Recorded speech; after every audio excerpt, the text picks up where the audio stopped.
Welcome, mortal kind, to Quest Accepted, where we usually play Dungeons & Dragons, or TTRPGs in general on Tuesday nights, but two of our party members are not able to make it tonight because of the hurricane that's happening in Florida currently, Hurricane Milton.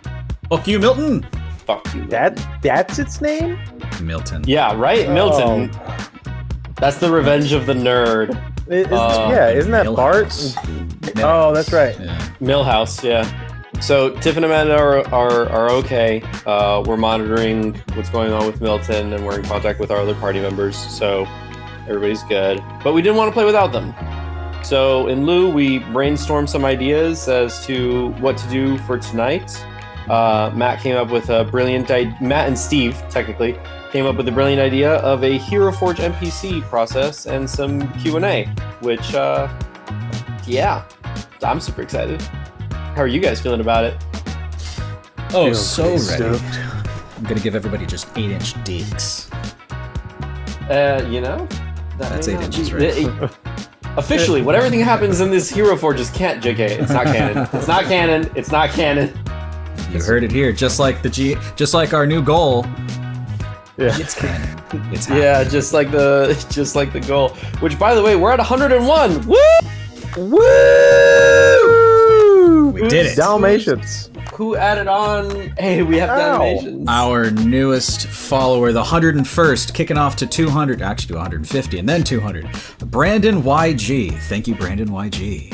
Thank you, Brandon. Thank you. You're 101st. 101st. Thanks. Oh, it's the 501st. My brain was kept doing like the execute order 66. Execute. We got Nexale with a let's go. We got My Mom Watches with a woo, and we got Geeky Gamer Girl. Geeky Gamer Girl. Woo! Welcome, everyone. We're very excited to have you here tonight. I'm a little low energy. Why am I such low energy? Woo! We're here! We're doing it! I'm psyched. Hurricane stuff. Last things. Keep an eye out for hurricane relief funds. If there's anything that you think you can do, donating, that'd be really cool. So keep an eye out. We want to try to Yeah, and look out for scams. There are some out there that are not so bueno. Have you guys ever gotten the police one? The FOP calls? Police one? Yeah, where it's like, hello, this is Sergeant blah blah blah blah blah, and it's like, would you like to donate money to the Fraternal Brotherhood of the blah, blah, blah, blah. But like, as soon as you say something, it restarts. I love those ones because it almost sounds like a person. You're like, hello, and they're like, hello. Yeah, hello, and welcome to Movie Phone. Just kidding. FOP order. Yeah. Before we get into our little Q&A HeroForge build sesh, we've got some announcements to go over. So, Matt, what have we got on the docket? So, oh my God, Steve. What? First, Calm down, buddy. What? We have our, which premiered this past Sunday, In the Shadow of Gods, Quest Accepted's first community adventure where GMs from around the community come in and want to tell their stories, and we help by playing and acting stupid or serious or a little combination of both. So that's going to be up Saturday. Sounds pretty good. It's going to be up on the Quest Accepted D&D channel. Is it going on YouTube? Yeah. Oh, yeah. All right, cool. Yeah, fair enough. Yeah, it's going to go on the regular channel, not the gaming channel. Yeah, makes sense. Yeah. So it's a 3-part series, and we did the first part last Sunday. This coming Sunday, the 13th, and the 20th are going to be parts 2 and 3. So please come out, help support. Who are you playing, Marco? I'm so glad you asked. Oh my God. Oh, I'm prepared, man. He's evolving. I'm playing the Elvish. Oh! Hey, Suki with 4 viewers. Welcome. Coming in with 4. Welcome. Love that Suki Foxes are jumping in. You guys are just in time to hear about In the Shadows, the campaign that one of the community member GMs, Sky, is running. Who's just asked who I'm playing. I play Silas Chantrell. I'm a shamanic sort of healer guy, Circle of Spores druid elf. Yeah, man. Pretty chill dude. Steve, who do you play, my guy? Oh, your boy is playing a man by the name of Cade, Collector Cade. He is a drunken monk that does not imbibe alcohol, and more along. I can't do the voice because I forgot it. Gotta. Yeah, it was more like this. Yeah, I mean, like somebody smoked a pack of cigarette. No, I'm just kidding. I'm still trying to work on the voice. That's really what it is. Yeah, that's all that is. The first one's for kind of getting there. Yeah, but I dig them. Thank you, Sassy. Hey, Sassy, for 100 bits. Oh my god! Thank you so much. Thank you. Oh my. Thank you. Oh, little ghosties. Yeah, little ghosty boys. Changed it Those up are for the Halloween spirit. Hey, Little spooky spirit. but yeah, Matt, whomst do you play? You know, Oh, I play Ollie, the paladin turtle, who has an oath of madness. that is my. He's gone. He's method. He's method. Oh. All right. We'll wait for him to snap out of it. You good? Guys, Welcome back. did I tell him who I play? Yes, you did tell him. Oh, You did it in character, and it was fantastic. Oh, fantastic. I'm glad we didn't lose you this time. Yeah. Hello, Tsuki. Hello. Hello, and then friend. And then one who is not with us today is Estelle. Estelle plays Easter Runway, which you gotta wait. You gotta watch the episode to find out how that name came about. And it's fantastic. And she's a rogue, a very cool shadowy rogue. And then of course our guest GM is Sky, who has been fantastic and lovely. I know Marco and myself have played with Sky previously, before the whole quest accepted thing. Suki! Oh my god! Suki, thank you so much for the bits! Oh my god, thank you. Thank you for gosh. the little ghosties. I love seeing those little boys. Also, Vaguely Oh. Nihilistic said hello. Hello. Hype train! Oh, Ah! Hey, Steve, there's a hype train. You know what that means? Choo choo. Oh wait. What? Just imagine this happened on command. Oh god no! No! Ah fuck! Oh. Have I forgotten how to play Crazy Train? Oh no! Crazy. Yeah.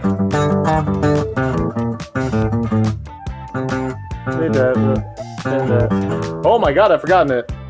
Slow, smooth is fast. Yeah.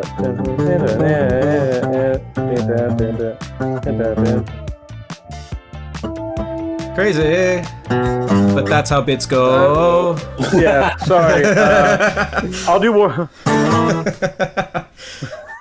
Bits are flying and they're burning. Hype train's going off the rails. I'm so glad I washed my hair today. Tsuki's raiders coming storming. Vaguely nihilistic waves hello.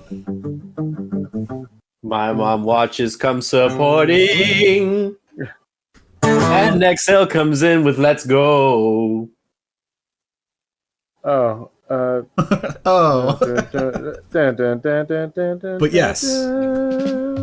So we have In the Shadows. It's happening every Sunday for the next 2 weeks. Come support. 7 p.m., 10 to 11-ish p.m. Normal Sunday Scaries hour. We'd really appreciate it. Then... Who wants to take care of this one? Steven. Oh, your voice messing. Hey, you guys like Among Us? I like Among Us. I like to be among you guys, right? Well, come on down, because this bad boy can fit so many players in an Among Us game. It's crazy.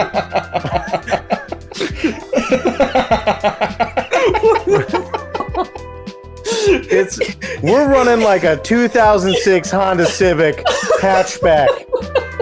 It's Not the hatchback. depending on the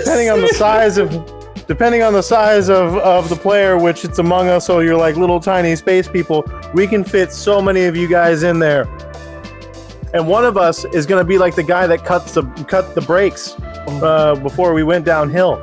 So, or maybe two of them. Maybe they're in conspiracy, conspiring together and wanting conspiracy theorists. Yes, the brain is doing wonders, my guy. Anyways, come join us Wednesday, October 16th. That's gonna be like what? Next Wednesday? It's next Wednesday, my dudes. Next Wednesday, my dudes. That's what's happening. That's what our horn sounds like. That's what the 2006 Honda Civic hatchback horn sounds like. Oh my god! Every time. Gotta shit. You heard it here, but you got to be part of the Discord. So, where's that link?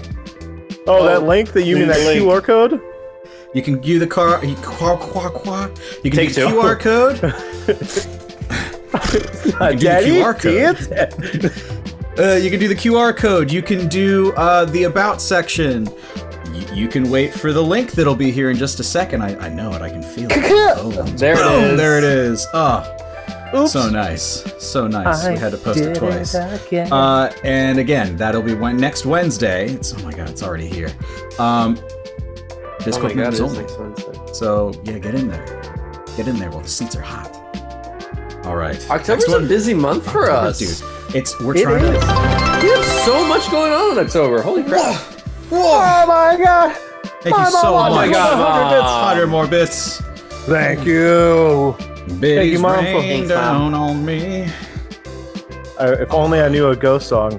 Wait, bits. No, I don't know. No.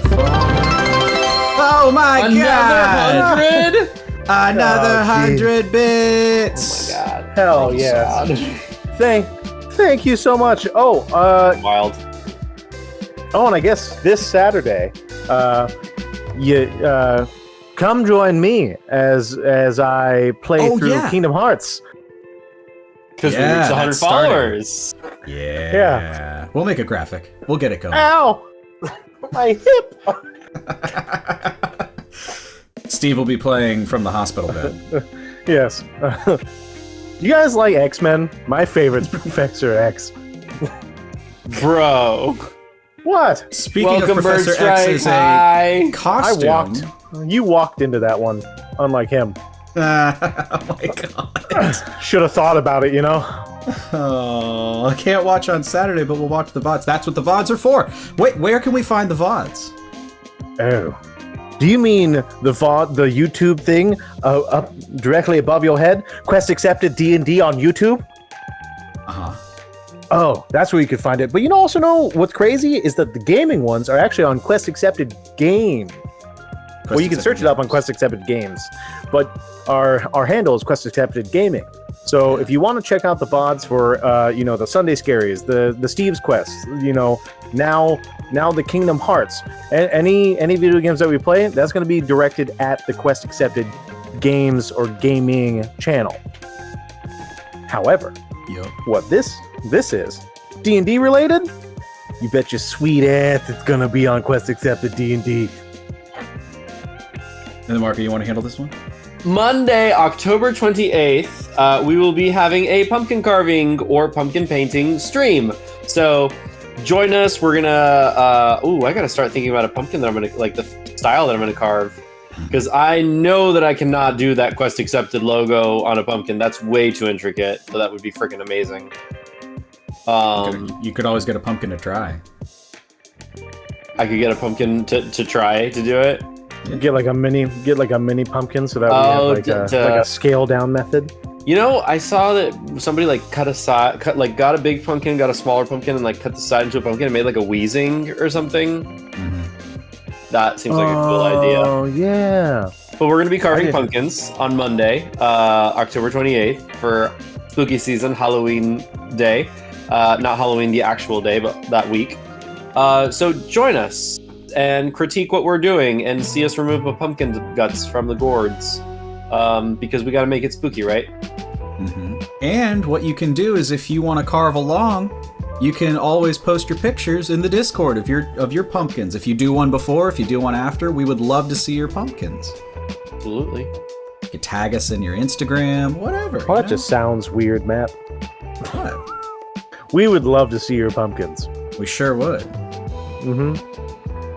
Actual pumpkins. Next pumpkins graphic. which were carved We wanna for see Halloween. All pumpkins. Big pumpkins, small pumpkins. We don't judge here. Yeah. Mom, you are always bringing it by being here every single time. For sure. Every single time that you come in the chat, I mean, like, it makes me feel better. So thank you. There you go. Same. You know what I love? I love caffeine. You know what I also love? I love coffee. You know what I don't like? It's not coffee. What I do love is coffee, and this coffee, it just happens to be gamer-related specific.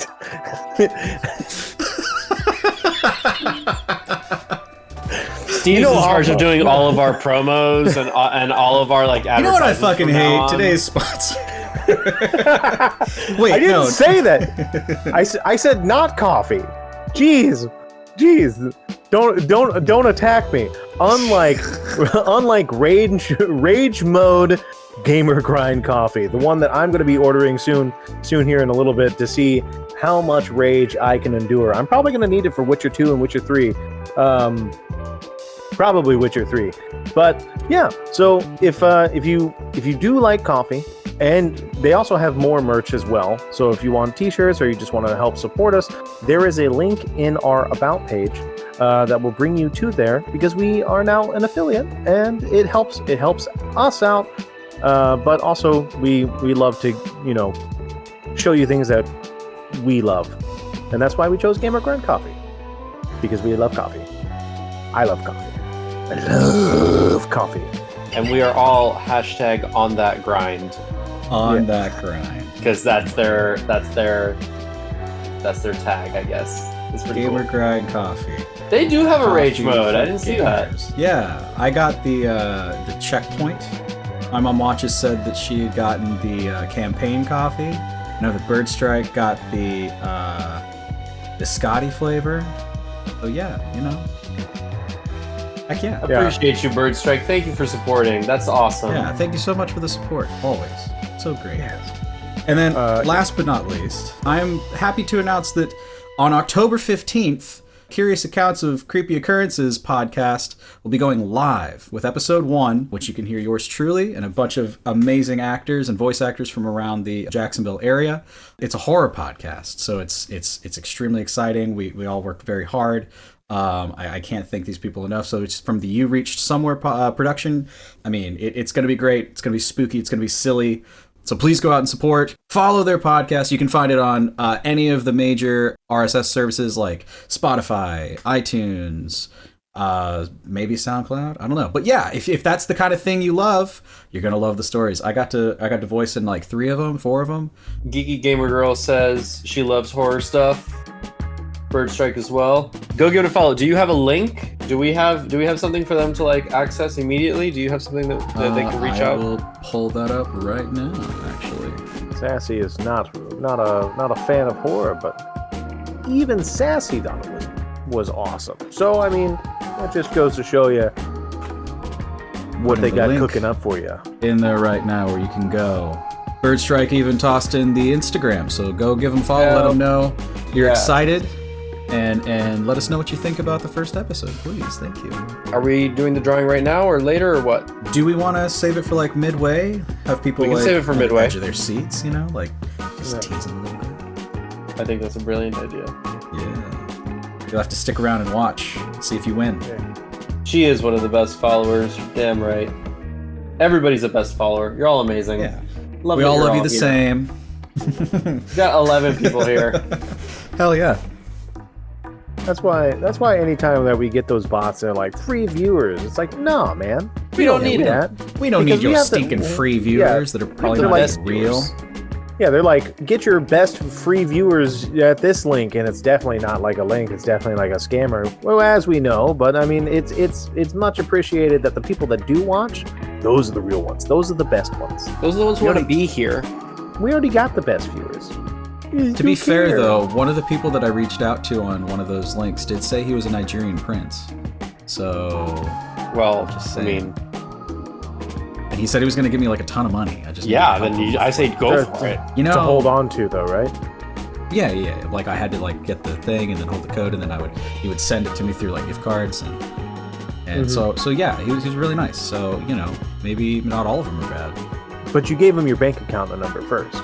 And Social Security. First, then bank account. Yeah. Oh, okay. Yeah, Exactly. just so that way you guys were able to transfer over things. Yeah, like, though they still didn't follow us yet, so that kind of sucks. I'm sure they're just busy. They're prince. Yeah, They've got so much going on. Like, it makes Yeah. perfect sense. Yeah, Like, he's just yeah. busy. He's just busy. He's just busy. Yeah. Anyway, He's busy. Yeah. So we're here to do a thing. we're doing a thing for y'all tonight. Also, like, we are doing a Q&A. Like we're just talking amongst us, but like tonight we get to chat more with you guys. So we get to engage more, which is awesome. So feel free to throw your questions in the chat, comments, whatever you want. Yeah, whatever. I'm excited to like actually interact with chat, like Heck yeah. in Yeah. depth this time. It's gonna be Get great. to satiate our need to talk to you guys. Well, I mean, if there's any questions that you had about the cast and crew related to the world of Tesla, or even the DM, I mean, he's like he is quite literally the Bible of this. He's written it, and he's written it all. You want to know So- the tax code of Tesla? Yeah. I- then talk to Marco. Alado may or may not have a tax code, actually. Are you Why wouldn't serious? Well, because Einheim, Thrall, and oh my god, Pasadillas, I forgot the name. See, there's so many things.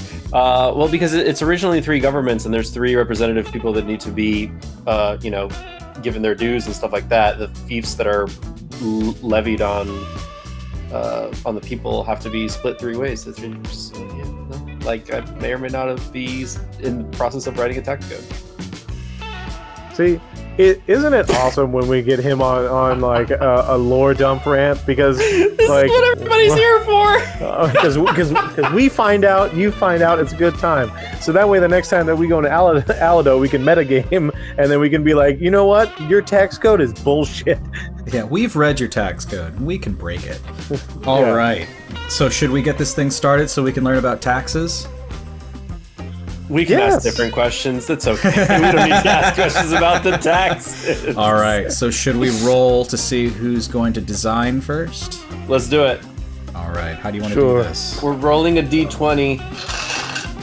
Nobody has any modifiers because we're all villagers. Okay. No modifiers. And now is it highest or lowest wins? I rolled a natural 1. I got a 2. Really? I got a 10. So you go decide. first. Then yeah, there we go. You decide who goes first. I like decide that who goes better. first? Sure. You decide who goes first. I like that better. You rolled highest, so you decide who goes first. Matt. I will go Yeah. first. Yes. So we're building NPCs. Is that what we're doing? We're building NPCs in Tesla? Yes. I guess so. Yeah. All right. I'm trying to do the smart play right now because I've seen Matt work on HeroForge before and he knows all the tips and tricks. So if we get to witness this, then ours won't be as trash. 100%, dude. You can only go up from here. Fantastic. It's good. It's a good idea to put the maestro ahead. That way we can. That's a smart play. That's a smart play. Yeah, it's like right out of the gate, starting strong. But then we also like, oh, that's how you do that. Oh okay. All right. So who are we going for? Do What are we do doing? you have someone of interest in mind? Oh. You know what? If, hit me. What? Karen. Karen? Give me Karen. What was The Karen? do it. So Karen, we didn't get to see him very much. He was originally the cook that was going to be with you guys on the airship, and he dies episode 1. What? You change your mind? Actually, yeah. Who was? What was the lizard folk in the Shunvagari and Sibir prequel? Rhaega. Let's do Rhaega. So Rhaega she's an older lady, kind of like, she may or may not have been adventuring in her lifespan, and she's a simple cook that served on Drajit's ship. She is kind of iguana inspired, but she has a tint of blue to her scales, typically mostly green, but she's got a bit of blue to her scales as well. She's a no-nonsense cook with a heart of gold, is the way that I see her. She's sarcastic and fun, but she's also like, she I don't know, she knows how to read people very well, is the way that I envision her. The heart of gold. Iguana-like, huh? Yeah, iguana-like, that's what I'm imagining. So she'd probably have like spikes down the central back. I mean, if you want to pull up like a reference of an iguana, like I think pulling up references might be not a bad idea. I don't know if we can do that. All right. Well, I will be right back. My eyes weirding out. Yeah, you're good. We'll wait here. Let's see. May change up the head, but keep this for now. It's kind of a cool. So there's a variety of iguana species. They're typically pretty vibrant green, but there are like orange, sort of orange beige ones, and there's like dark brown ones that are water. And they taste like chicken. Oh my god. It's not a joke. That's yeah, no, I know. South Florida man. They're an invasive species in South Florida. Yeah. And when it gets cold, they fall out of trees and because they freeze, land on people. Yeah, they fall from the sky. Yeah. So what I normally do, Sassy, you may just be Rhaega. I start with pose. One thing. I don't know why. It doesn't even matter how hard to try. Keep that in mind. I designed this rhyme. Remind myself how I got so far. Things aren't the way they were before. Can we be singing this much? Yeah, dude. Singing well, we're splitting it up. Okay. I just remember. I mean, it's not like we're opening our mouth and then the whole sound and like the whole album. The exact. plays. Yeah, that's fine.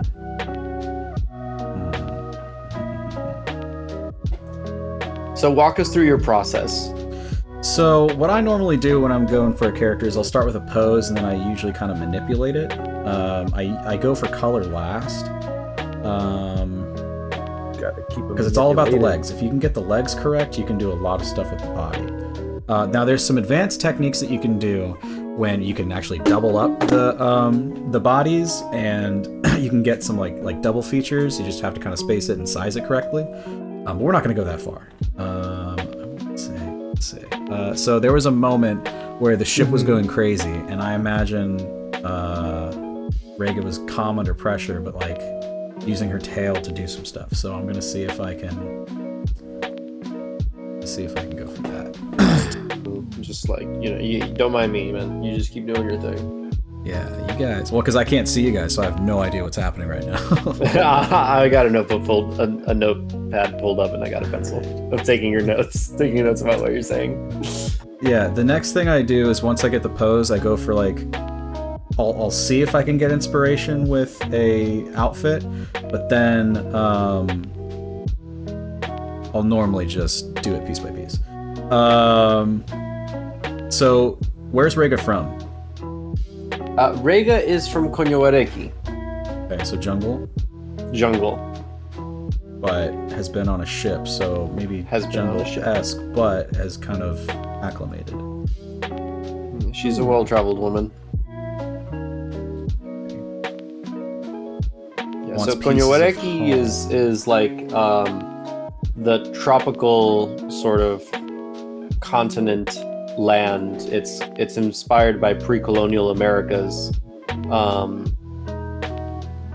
and a lot of it is inspired primarily by like Mexican history and like Central American, Mexican towards like Peruvian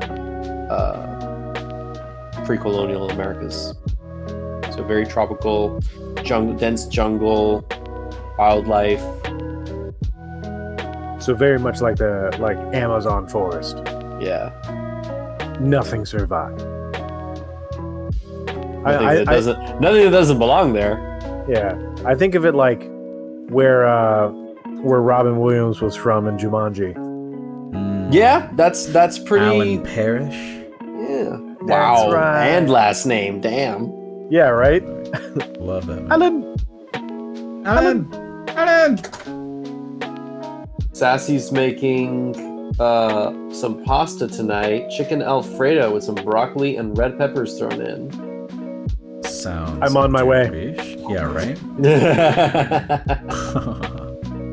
Say less. I had some beef stroganoff pasta earlier today. It was pretty good. Whoa, I don't think you can say that live. Oh my god. Just kidding. See, because I know that some. So here's the other thing. Some of these arms, like the hands options, are too thick for like sleeves and different things. So you have to be real careful with what you choose. Like some of the gauntlets don't work, like these. So normally on a character you'd be able to, but because this hand is technically a gauntlet in the program, it won't work. But again, like some of these will work because they're oversized.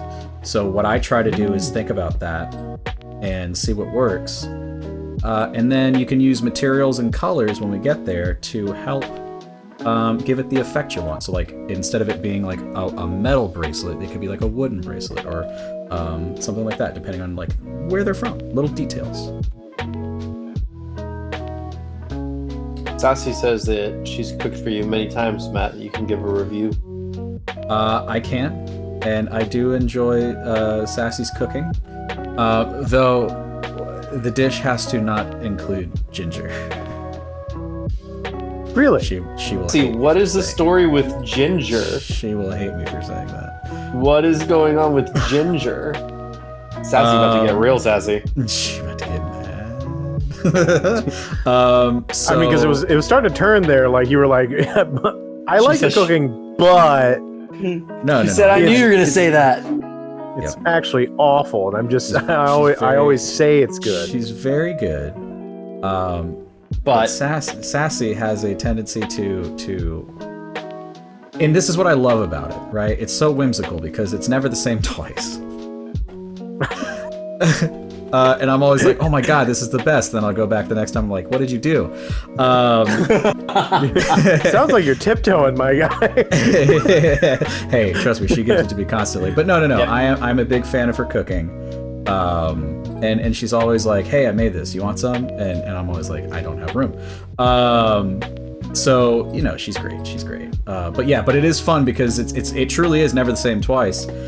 So it's always like interesting to see what new technique she's tried or what like new approach she's taken. But it's always a surprise. It's always good.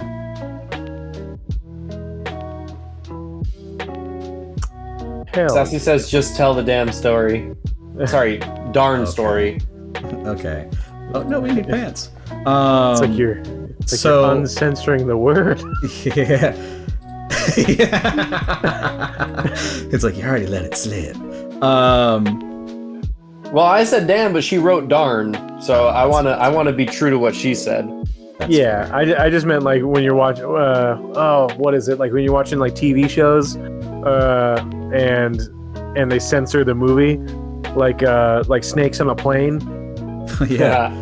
Like Yeah, I forget what I forget what edit it was, but it was like obviously he says, "I'm tired of these mother snakes on this mother plane," and then the person they edited it out. It was like, "I'm tired of these monkey fighting snakes on this Monday through Friday plane." Yeah, Monday through Friday plane. Yeah. What? It was just It's really good. You can absolutely curse, Sassy. It's Yeah. fine. This is not. We don't give a kid's shit. show. Well, I don't know. Be careful, because she's got a mouth. Oh, it's gonna- in the name. maybe just don't overdo it. Maybe just don't overdo it. Hell out of me when she sees me next. I'm letting all the tea spill. So I forget what was going on, but Sassy was like, "I'm gonna make lunch." And we were all like, "Oh, okay, cool, that's awesome." And so she, what did you make? It was like a stir fry, I think. But the amount of ginger that was in this dish was so severe. It was like all you could eat was soap, and I was just like, Sassy, what did you do? I only used a little bit more than normal. It was like you might as well put just like 3 or 4 knobs. It was crazy, but that was only one time. But it's a good story to hold against her. It was very good. Mom says it was so spicy. Yeah, I mean, well, because ginger has that Yeah, it's got kind a of little strange kick to taste to it. Yeah, So yeah, spicy's a good way to put it.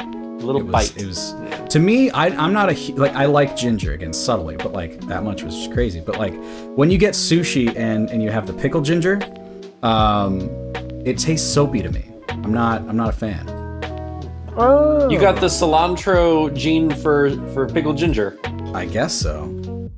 Because like I love cilantro. I just don't like pickled ginger. Or maybe it was just the pickled ginger that I'd had. Yeah. But no, yeah, the whole cilantro thing makes me so sad for some people. Yeah. And then let's I need to figure out. go ahead and see how. I need She's to look older. and see what the. So let's go into advanced. And let's kind of give her a bit of.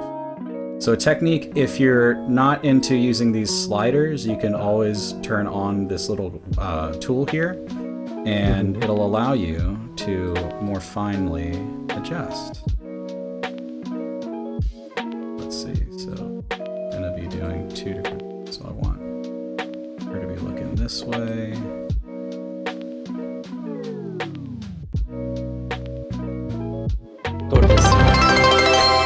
Ah! Yes, and Oh, thank you so much, My Mom Watches. thank Thank you. you, Sassy! Let's see Wait, if was I it- can. Was it Sassy or My Mom Watches? It was My Mom Watches. It was my mom watches. Did I say Sassy? That's okay. We were just talking about Sassy. Oh, my brain. I'm so sorry. Thank you, Mom. I just say another name.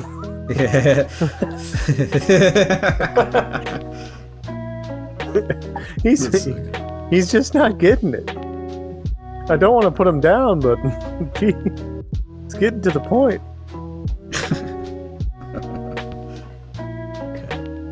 I'm sorry, I do like boy. Rega so much. She's a fantastic NPC.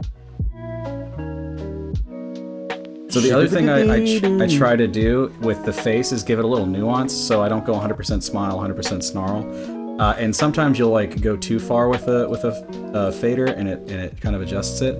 But not everybody's face is like 100% of this, of one emotion. So I just give it a little subtle, and then come in with another, and so it gives it a little bit of a touch of realism, right? Like that eye movement. That's what you're looking for. So like here, it's like, she's perturbed by the fact that the boat's rocking, but she's still kind of doing her thing and enjoying her space.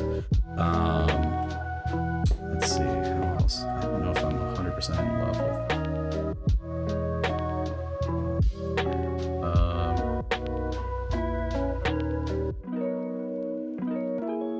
Yeah, there we go. That feels like a sway on a boat. So if she's leaning that way, maybe she's looking off this way. Completely.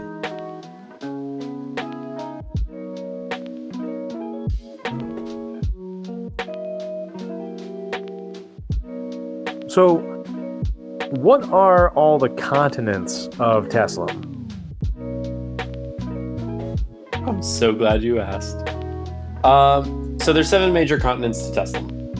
Mm-hmm. And there's a few other small like city-states / islands that kind of sort of have their own thing. The first one that I started with is Sajin. That's the main one. Do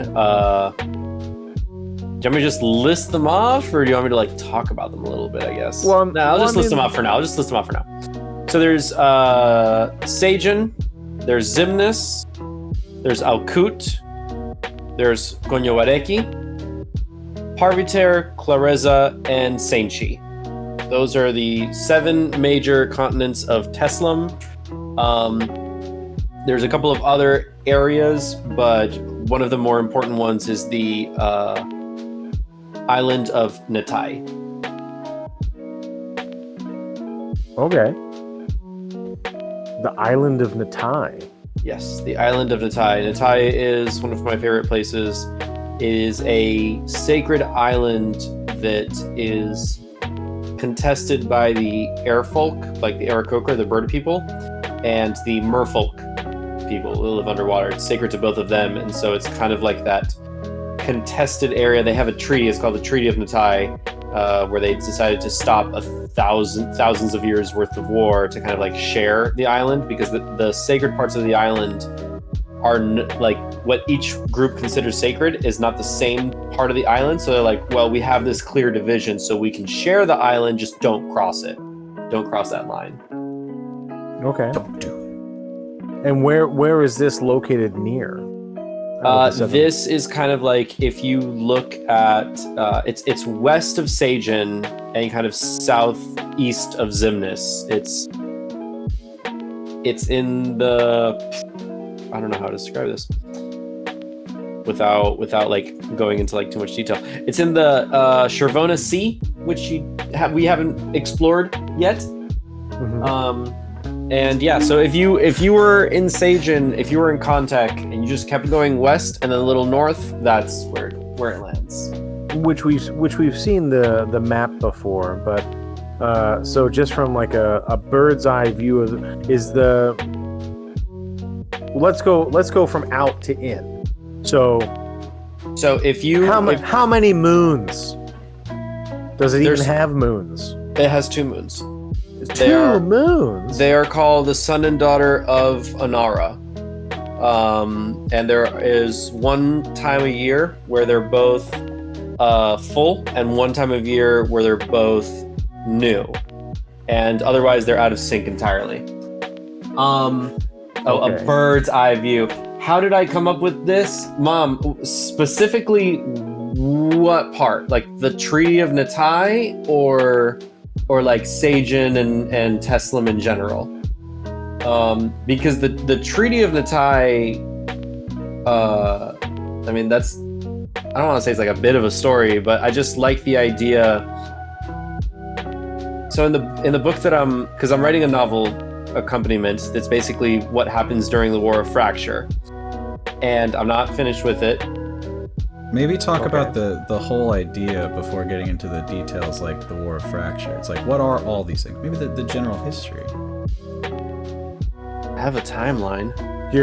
Bye, Sassy. Enjoy Only Murders. Thank you for popping in. Excuse me? In general, they're gonna watch Only Murders. Apparently, it's a TV show. She capitalized only in murders, so there's. Oh, I think it's the Selena Gomez one. I'm not familiar. I don't know. Okay, so the general idea. The original idea came to me. I think I was like in 8th grade, and one day my head popped off my pillow, and I woke up with this sort of dream of like this elf. Legolas was my favorite. Of course, it's a nonfiction. It's the historical accounts of the War of Fracture, actually, written by Soren Brightwing of the Nimbus Conservatory.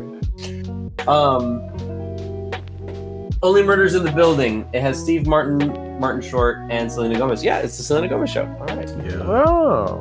Matt is a compendium of knowledge of pop culture. It's insane. Things. Well, compendium of knowledge in general. I drink and I know things. Yeah. Water. All right, Okay. all right, Ollie, calm down. The idea in general, I woke up in 8th grade and I had this idea of like this elf that was riding a sort of like young dragon that still couldn't fly, and he had a group of people with him, and they were going off to like, do adventures and stuff like that. And he had a twin brother who'd gone like mad or something like that, so he was like, I'm gonna go stop my brother and save him.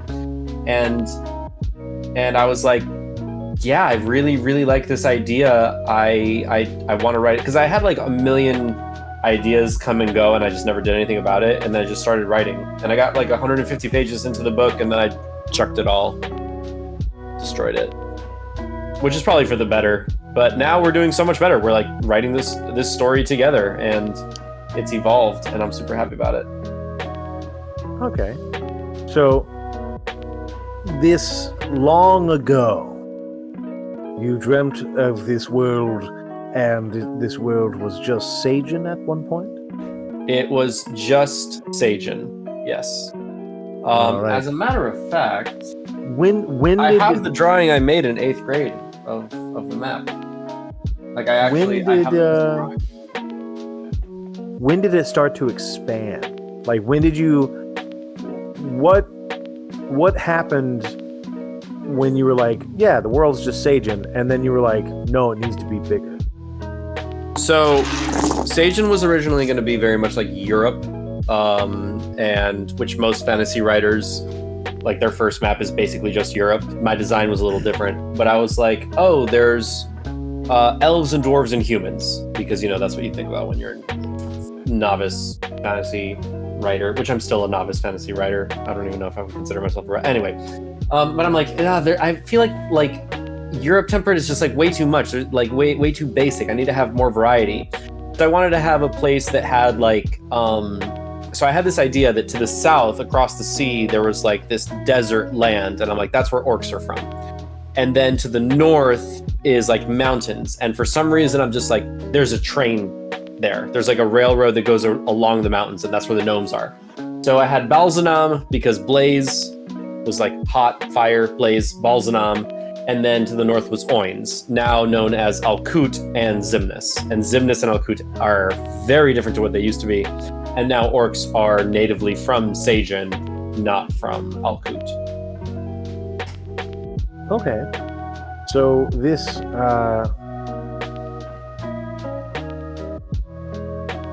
I wanted to give more dimensions to the world. all right. Was there, I guess what I was asking, was there I guess you kind of answered it when you're like, okay, well, now I need to find a place for the orcs, now I need to find a place for the gnomes. Like, originally that was the idea, and then you're like, okay, well, I have to spread it out.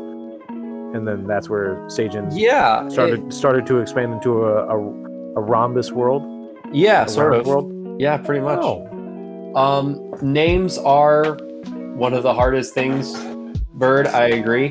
What I like to do is I'll get influence from a place and then find a word that means something. So, hilariously, probably the example that you guys are best familiar with, the Nar, Mm-hmm. that's just river in Arabic. I'm probably butchering the pronunciation because I don't speak Arabic, but that's like how we name things in history. That's how humans do things. Like Nan, that means just bread. Chai is just tea. Shire is just place. So like in England, it's like Berkshire, Yorkshire, Worcestershire. All of that is just like this place, like some kind of, and it's usually named after an important person, some kind of religious thing, or a feature of the land. And then I just either take that or I adjust it a little bit. So for me, one of the, like if I'm looking for something that's like ancient, like old, like one of the first civilizations, I'm like, what is the oldest spoken language in the world spoken today? Tamil is the oldest spoken language. So I look up a Tamil translator, like English to Tamil. I put in king, and then Tamil, the Google Translate spits out another word of like, this is what this is in Tamil. And I'm like, all right, cool. This tribe or this group of people, their leader, that's his name, because that's what it means, king in Tamil. Huh. Okay, that's pretty interesting. Now, Team Quest Accepted So- is comprised of extremely dedicated, talented, and amazing people. aw, Hell yeah. thanks, Mom. Thanks, Mom. Huh. Now, what has been your favorite part of creating this world of Tesla? Like when you finally rounded out the world and you concreted like these 7 continents.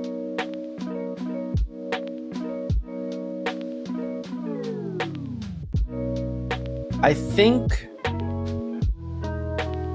this is going to sound weird. The process of discovery Okay. is probably the favorite aspect because, like, I didn't know that Tamil was the oldest language spoken.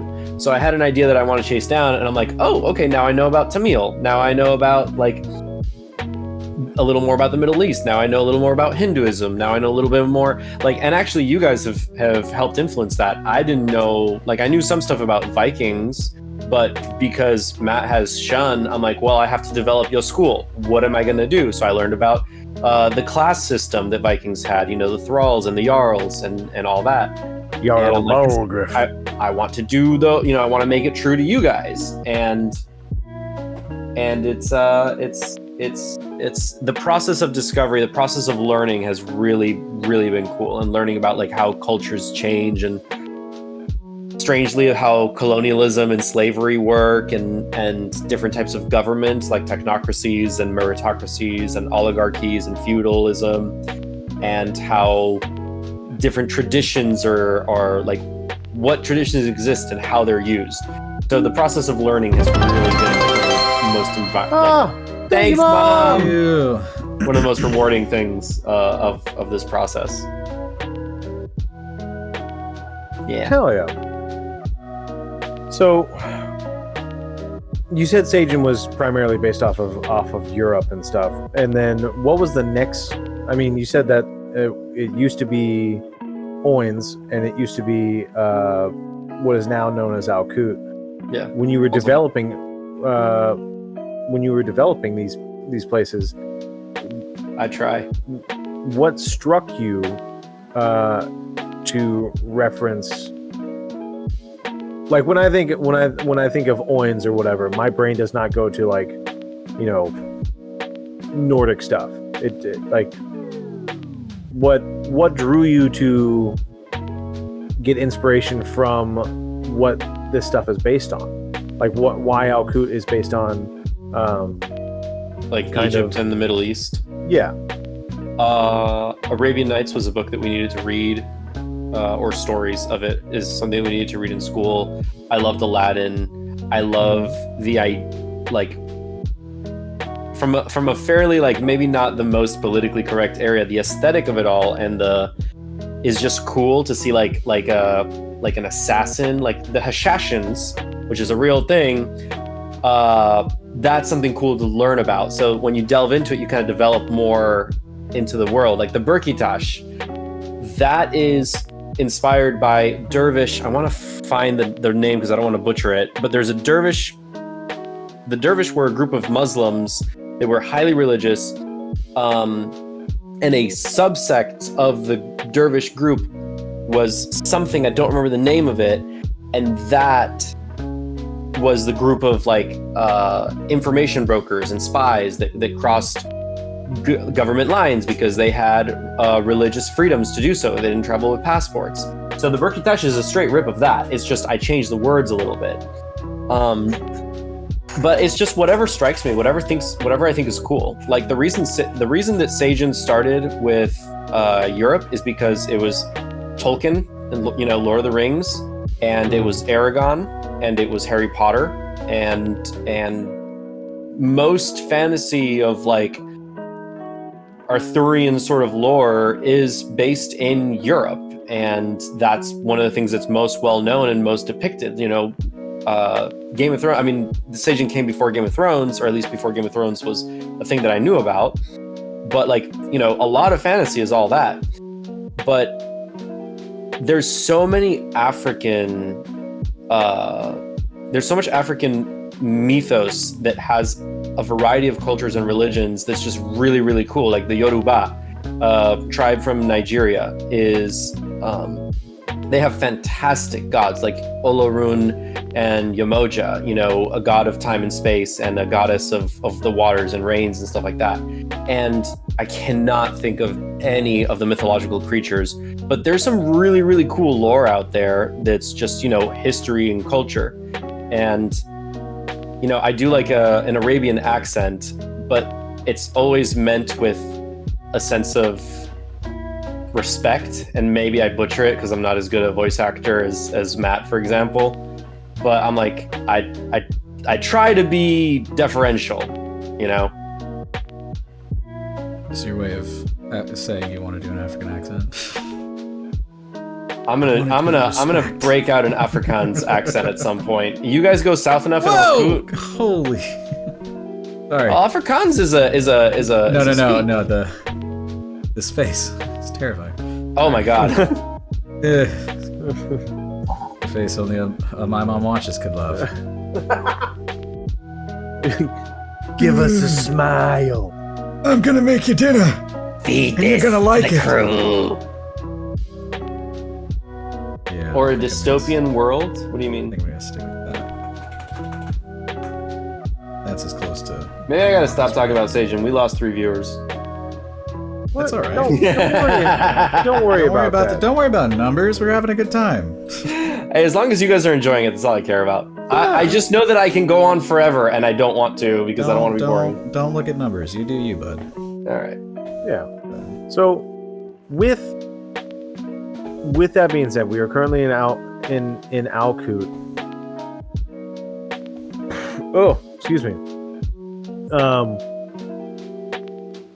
I know you were trying to, I guess,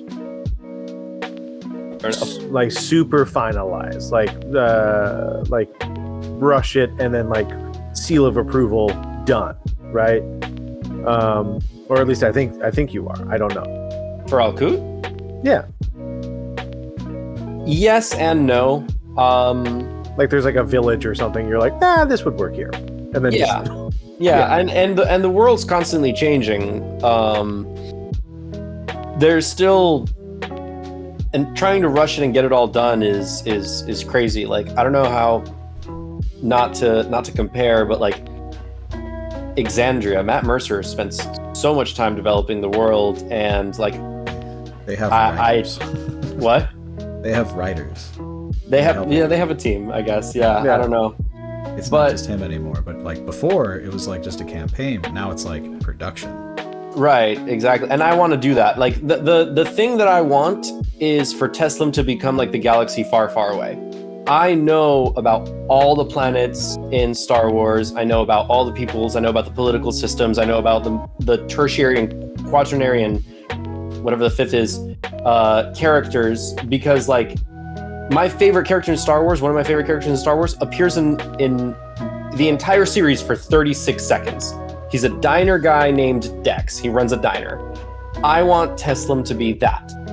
Because I want to explore that and I want people to love it. Isn't he like a lizard guy? He kind of has a reptilian-esque aspect to him. He has 4 arms. I forget what the species that he's a Krell. That Dexter Jetster. Yeah, Jetster. He's a diner guy. Let me see. I think his species is a Krell. No. Steve a Krell? Yeah, Jetster. He is Basilisk? A basilisk. Yeah, so very, very lizard-like. But I love that guy so much. And like there's so like if you go into his he's in Star Wars for 36 seconds, and if you go to his Wikipedia page, like there's so much lore here. Like you scroll for a while. He has 6 points in his biography, of which one has 1, 2, 3, 4, 5, 6, 7. 4 has 2 sub, and 5 has 3 sub. Like there's so many things in here, and like he's just a cool dude, and I'm like, yeah, like Rhaega's just some lizard lady that you met on a ship, but she's got a whole freaking backstory, and she's awesome, and I love her.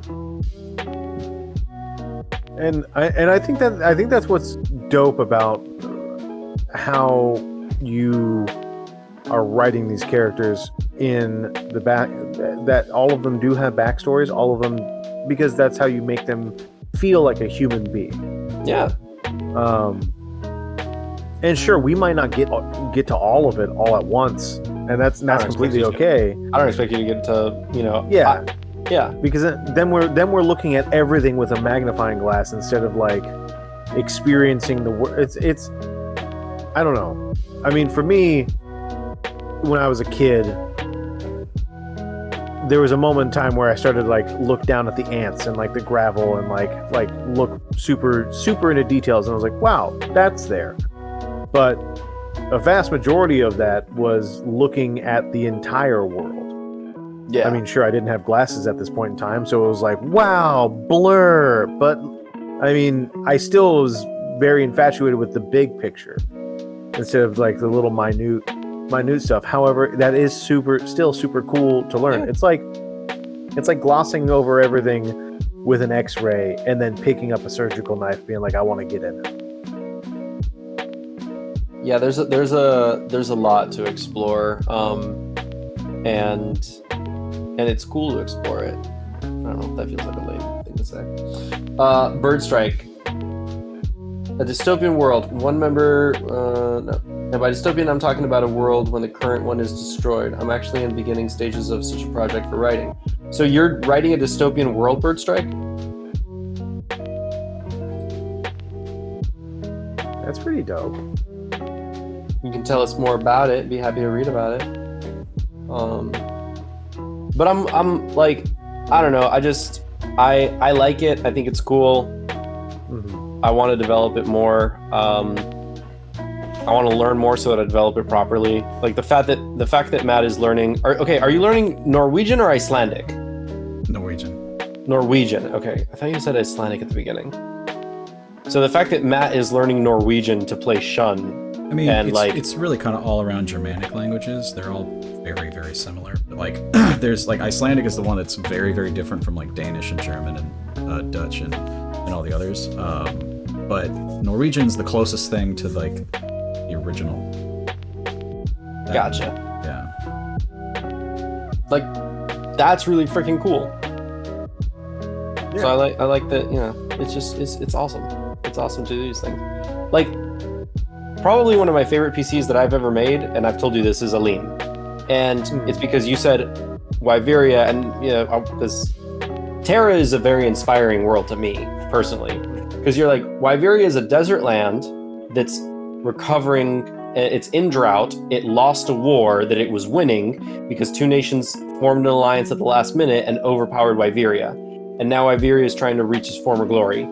And I immediately got this idea for Alim, who is like, he's like, I don't have a whole lot to offer. I'm not good. I'm not a good fighter. I'm not a good shot. I'm not an archer. I'm not an explorer.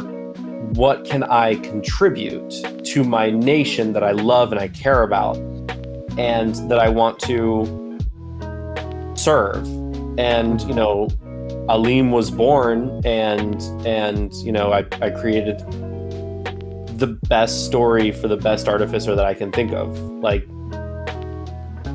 and the idea of like his gourd, which I've talked to you about, that like his drinking gourd, like that's one of the coolest things in the world. And I don't know, like I want to be able to supply that as well and tell good stories. Yeah, I mean, and that's what we aims to do here on Quest Accepted in the land of Tesla. Because I want to. All right, so I know we've been kind of like going overview and then like going in the deets. Well, wait. As the kids say. Before we get into that, Bird Strike has a thing. So Bird Strike, this is about your world that you're writing. Basically, Mother Nature took the Earth back because of humans almost destroying it. And my idea is that she makes them on the bottom of the food chain after destroying everything they built. You're contemplating if you want to do humans that are connected to Mother Nature with animal properties, aka bird wings, or their own body, as part of nature elements, hair made of fire, etc. You have a plot, a beginning, a middle, a cliffhanger, and an end. Ooh. So, Contemplating if I want to do humans that are connected to Mother Nature with animal property or their own body parts. it's pretty freaking dope. I kind of like the animal prop. I mean, just me. You do what you want. To me, I think the animal properties thing is cool because like my brain is like Mother Nature's like, all right, you guys had your fun. It's my go now. I'm mutating all of you. Like that's that I think that's dope. I think that's sick as shit. Is to have Mother Nature come back with a force that the humans can't control, and they have to evolve just to survive.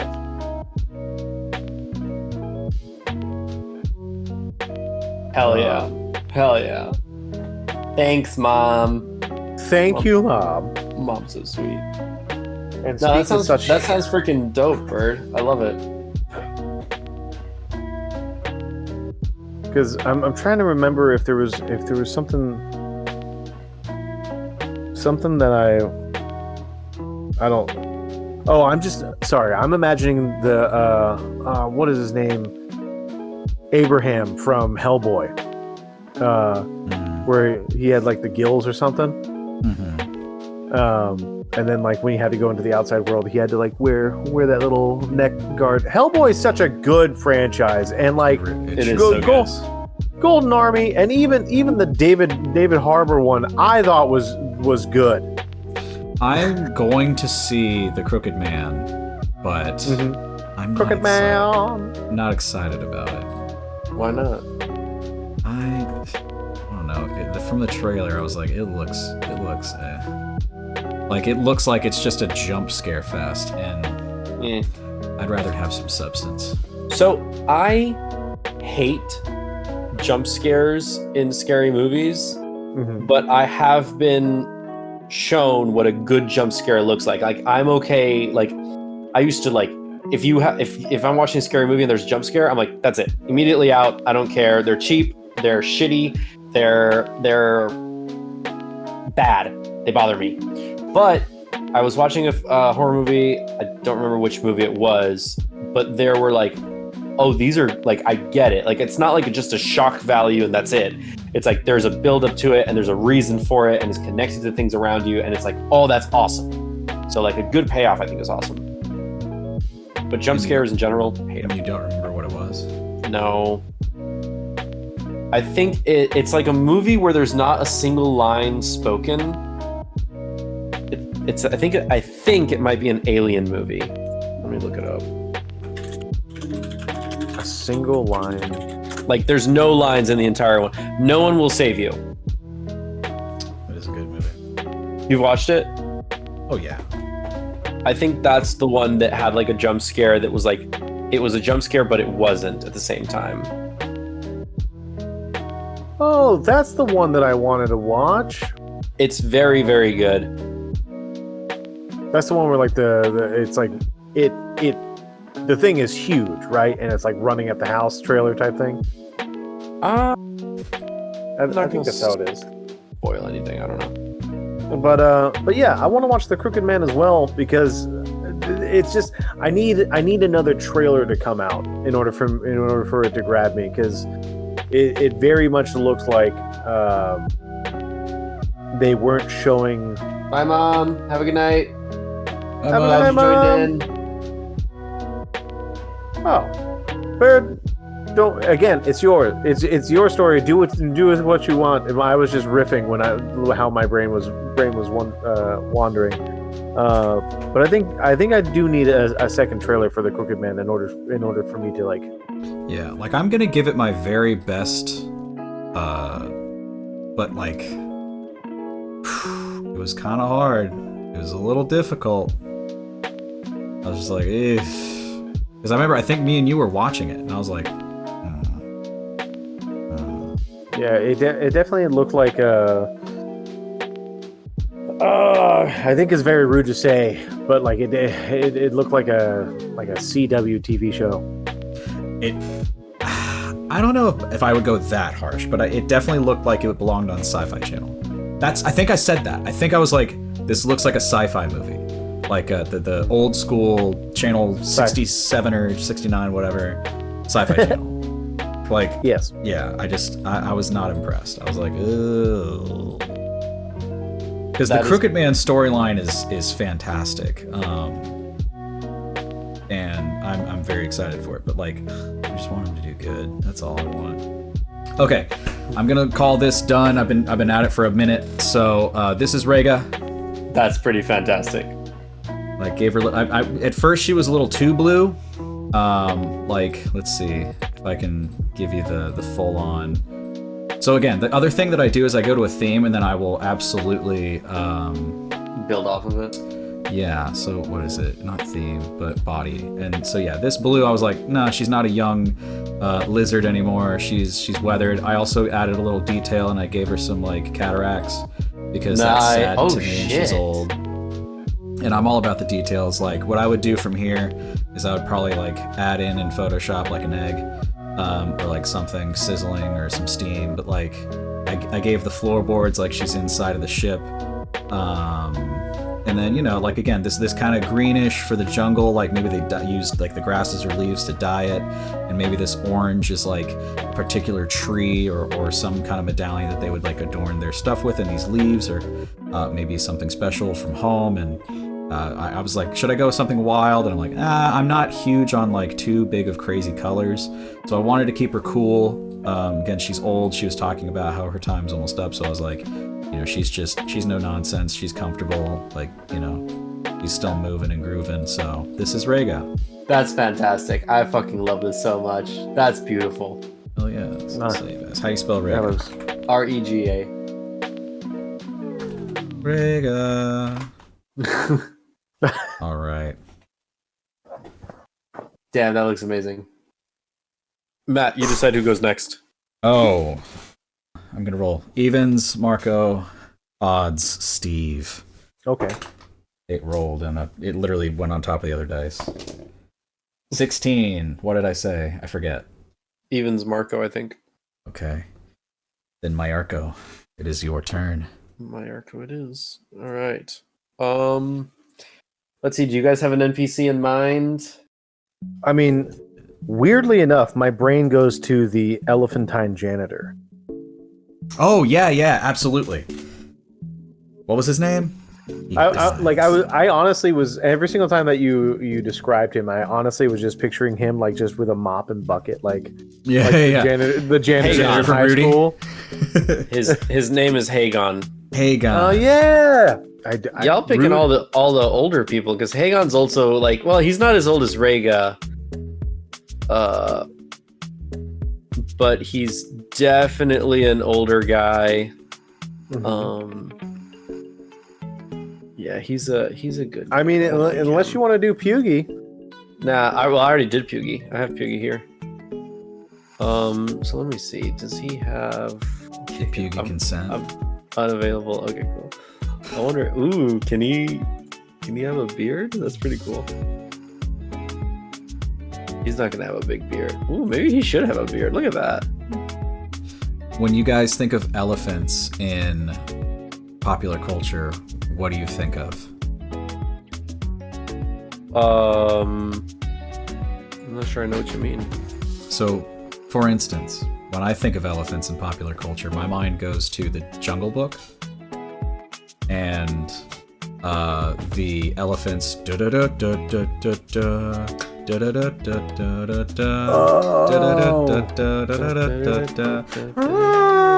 Where it's the like military style.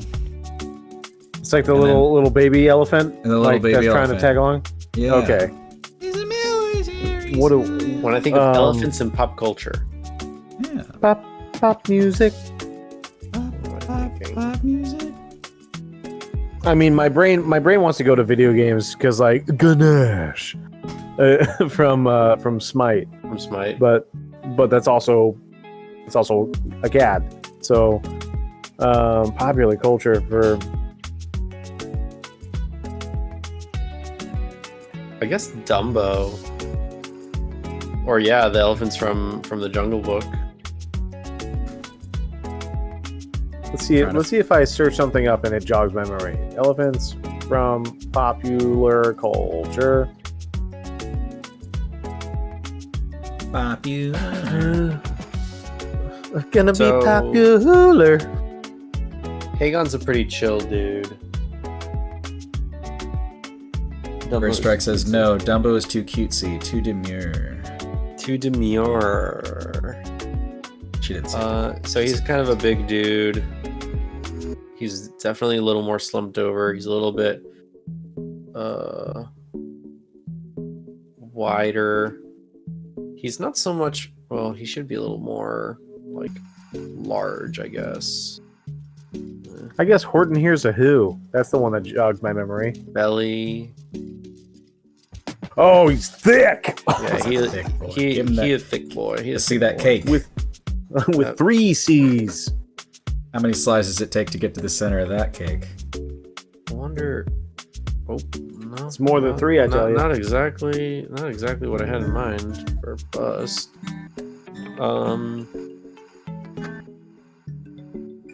So he's definitely got a little more. Yeah, what weight, height?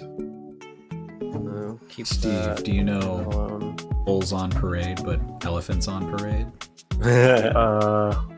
So, I actually do the opposite of you, Matt. I will start with color first, and then I will. I guess that's kind of in between these two, but we'll go with that one because it's an African elephant. He has a very simple sort of like janitor color, nothing very flashy. Definitely bucket and mop is something that I was thinking as well. Okay, and a mop. That's some old ass elephant. It's an old ass elephant. Where do we have our buckets and mops? Bow wow. Bow wow. Bow, bow, bow, bow, bow.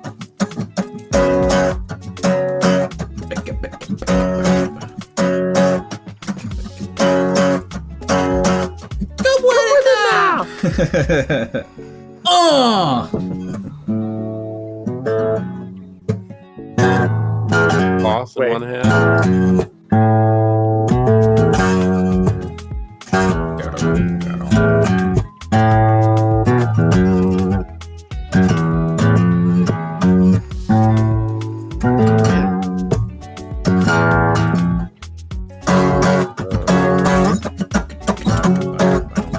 Elephants on parade!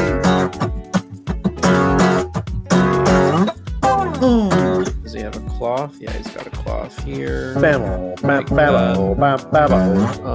Babar, babar, babar. The other elephant. I was searching that up. Yeah. Oh, does Yeah, he give me carry the something in his sweet trunk? scales. I would say he doesn't carry anything in his trunk right now. He's got a little mug. He's got a little mug in his trunk. Yeah, that's the reach up high and clean the windows. Do you think he has any junk in his trunk? He's got plenty of junk in the trunk. Where is Shoots it there- out like a machine, is there like like it's a just a bunch of bolts. ringing thing? I think the second thing that There we comes go. to mind when it's elephants in pop culture is Elefun the elephant. Nope. That sounds No idea what that familiar. is. Why does that You don't sound remember familiar? The game Elefun? the Elefun the elephant. Oh, the one that like spits the The butterflies? butterflies. Yeah. I'm Elefun the elephant. Childhood. There you go. Boom. Yeah. Yeah. Oh my god. Guys, this mind Elefun. is like a steel trap. It does for good and it does for evil, and sometimes. Yeah. Oh it my brings out Elefun the God. elephant. I remember commercials for this. Yep. What a cleanup job. Like, as a kid, you're like, wow. As an adult, you're like, yeesh. Yeah. Fair. Speaking of, okay, that leads into it. Speaking of commercials, and we like to sing things. What is a commercial that immediately stands out to mind? Terranator. That was a big one in Panama. It was a remote control car, and this just like through all of Latin America, Terranator. It was like, you know, taking in something in English and just like, we're gonna just say it, but in Spanish. Huh. Was that? I also remember like an RC car that could like flip. That's Terranator. Oh my god. That's the one. Okay. All right. Try to make it crash. You can't. I want to find. See if I mean, my brain goes like Nationwide is on your side. Yeah, those are some good ones. Is there no apron? But other commercials. Think of like let's do nostalgic commercials. One that make you go, oh man. Nostalgic. Oh, Capri Sun commercials. Yeah. The one with like the Silver Surfer in it. That wasn't really Silver Surfer. Yep. Yeah. That's a good one. Sunny D. Those ones. I think it was like monkey astronauts. Monkey astronauts. Oh, the Tang. There we go. Tang. Yeah. yeah. Monkey astronauts, and boom, got it. I know exactly what you're talking about. The $5 footlong commercials. Yeah, that's a good one. $5 footlong. They're no longer $5 footlongs. I went into Subway the other day, and because of the supply chain thing, they were like, we're out of everything. I was like, do you have bread? They're like, we have flatbread. And I go, get out of here. I'll just go make a salad. Well, we can make one of those for you. Yeah, but you're not going to put what I want in there. Yeah, but who wants a whole tomato in their salad? Yeah, true, right? Like, you're not even going to slice that up or anything? No. Yeah, we can put it in the oven. You're going to give me a hot salad? What is this, an Italian restaurant where you put the lasagna and then the salad on top? That was a good Family Guy bit. I can't take credit for that. Can I get my tomato toasted, please? Can you toast it again? Yeah. Can you toast a third time? Oh. Trying to. Okay. Matt, what is one place in Teslam that you want to go to? I know there's I know there's Yo School, but like I was just about to say that. Out of the 7 continents, or Matt very much wants to go to Saint-Chi. Mm-hmm. Shun wants to go to France, so Alado. Because that's like the food one, right? Or is that? Yeah, is that Alado is like the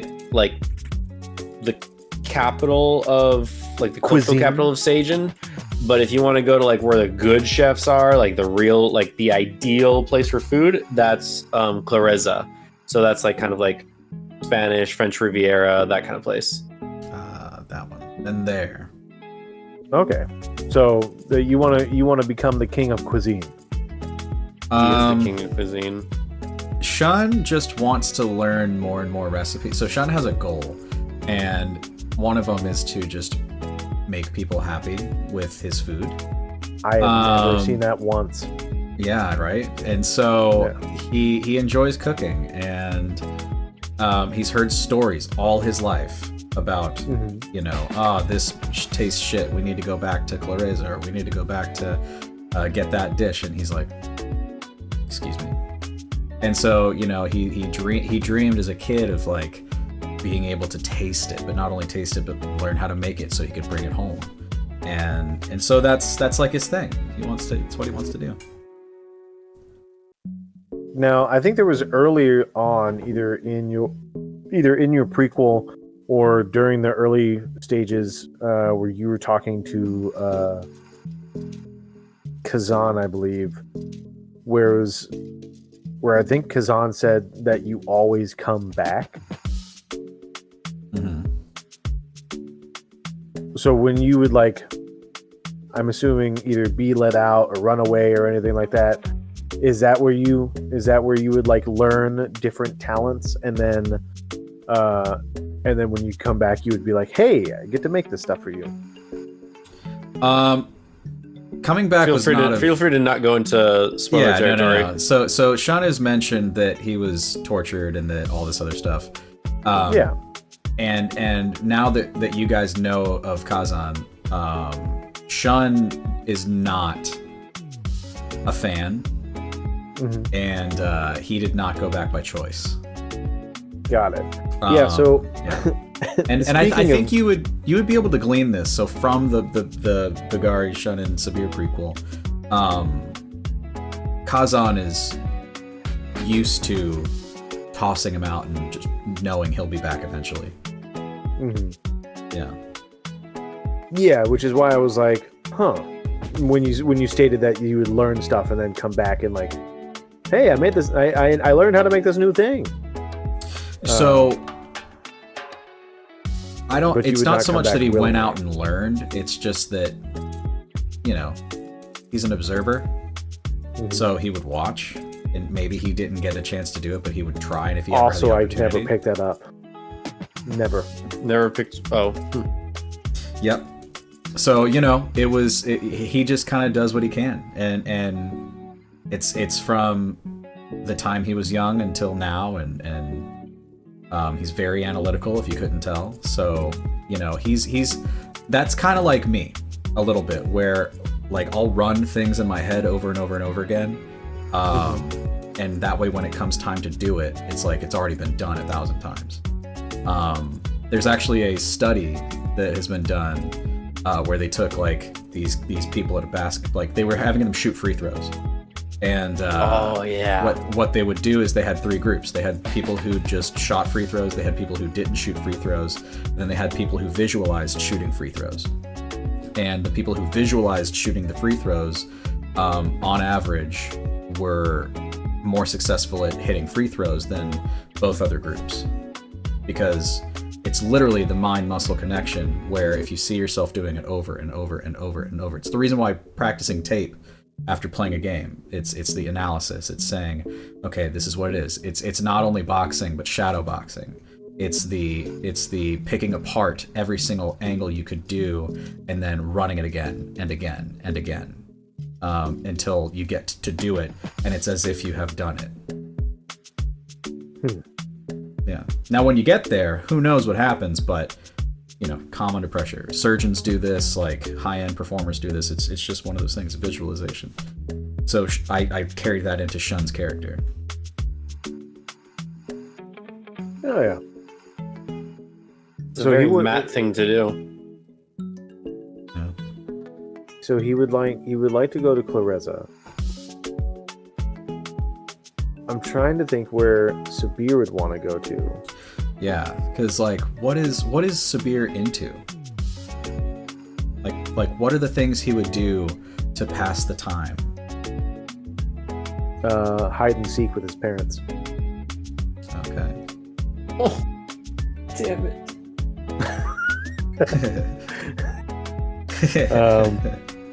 He was a kid when he was taken, and so there was where he was at. There was definitely like high, like tall plains, or like grains and stuff, and so he would play hide and seek with his mom, like in the grass, and that's sense. So he does that.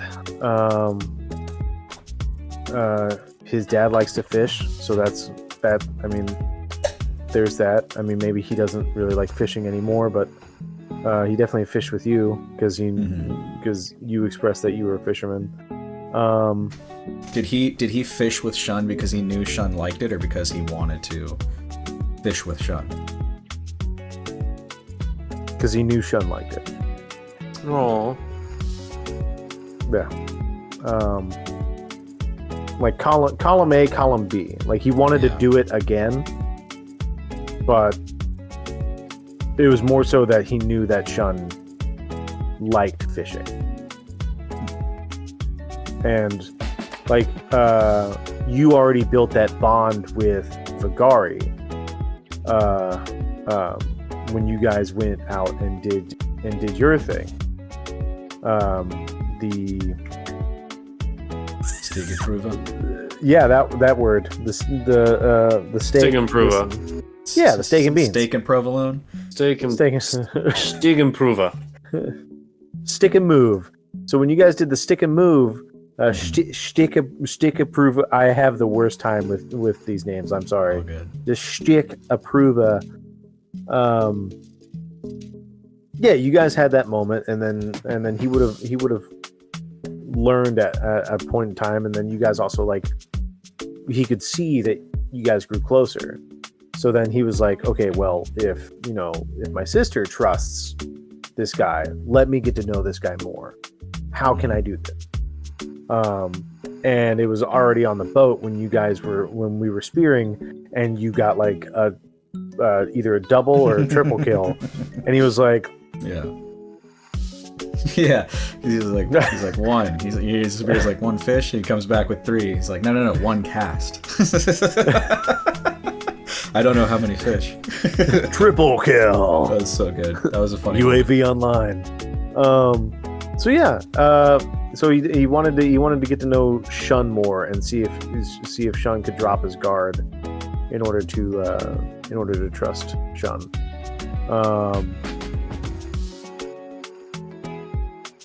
I think if Sabir knew about the world, he'd probably want to go to Konyo. Yeah. Yeah. That's where his dad's from. So that'd be dope. It'd be like Madagascar when Alex sees 100%. That'd be so good. I'm back home. I can be my natural self. And you start stripping. Everyone's Ah! like, why is this guy naked? just pee-pee flapping in the wind while I'm like on a vine. Oh my god. But yeah, it was windy and cold.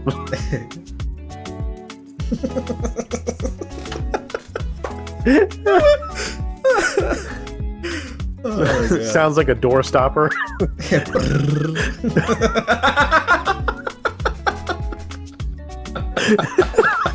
Oh, it's so good. What are you I'm talking about guys on Sabir's about? little penis. And if you flicked it would sound like a door stopper. Because it was cold out. he was swinging on a vine and it was chilly. And the red rocket was more like a red sparkler. Oh my god. Hey, it's at least 2 sparklers. You're right. Would Shun like to know? No, I'm just kidding. I think Shun's in a state of denial at this moment. He's like, my life is a fucking joke. Like, I've already died. Yes, I'm in hell. I'm home. Are there any, Marco? Are there any like towns or cities? I mean, obviously, you want us to explore everything. Is there any like landmarks? Actually, harp. Yeah, there's the harp. The harp, and the Nimbus Conservatory, because I'm a huge fucking nerd and I love those places. Okay. So out of the entire world, is there like a landmark that you want us to like? Is there a specific landmark for every continent that stands out as like, this is the landmark of this continent? Yeah, I would say there's more than one. If I had to assign one to each one, yeah, I would say that I have one in mind for each one. Okay. All right. Is there like a world's largest ball of yarn? There has to be, right? There has to be. I don't know how big it'd be, but there has to be. Oh, like it has like a Ripley's Believe It or Not museum. Yeah. That would be fun. Just a curio of weird and odd, and it's just all fantasy stuff. Nice plug. Nice almost plug. Yeah, I know. I was thinking. I was like, just curious accounts of creepy occurrences. Just hanging out in some shop, playing on a minor image, minor illusion. Oh, I guess that's also a thing. Speaking of like creepiness, is there ever any like ideas for like a theme change, Marco? Like if we were to go to one of these zones and then it no longer becomes what we currently see as like this epic story, like this epic fantasy story, and it starts to turn more into like a horror story if we were to go into like a creepy part of the world. Yeah, I mean, there's definitely areas like if you I'll tell you what.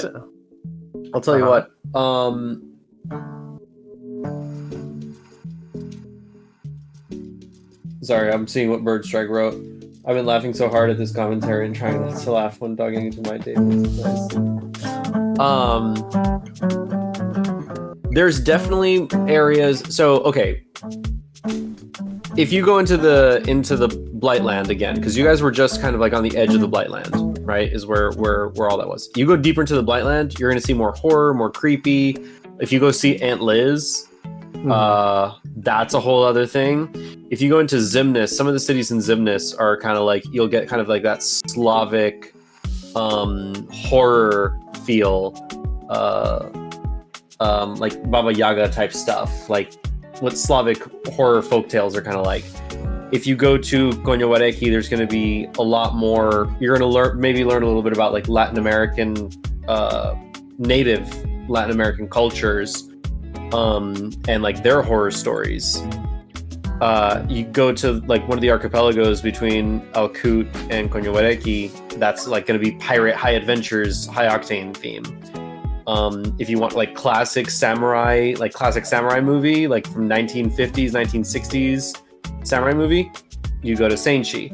So yeah, I mean, it depends on where you go, but like you can definitely have like a horror suspense thing in like Zimnis and areas like that, which is very influenced by Slavic stuff. Huh. I don't know if that answers your question. I have a genuine question for you. Hit me. Are there aliens?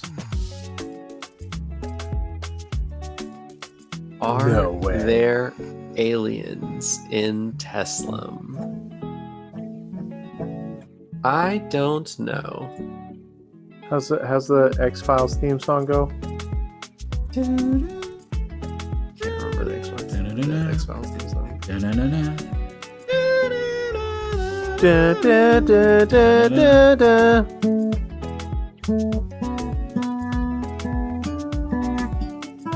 Nope. Da, da, da, da, da. I don't know. That is very interesting. Well, it's like a cop-out answer. Like technically, there are aliens that enter from continent to continent without the correct.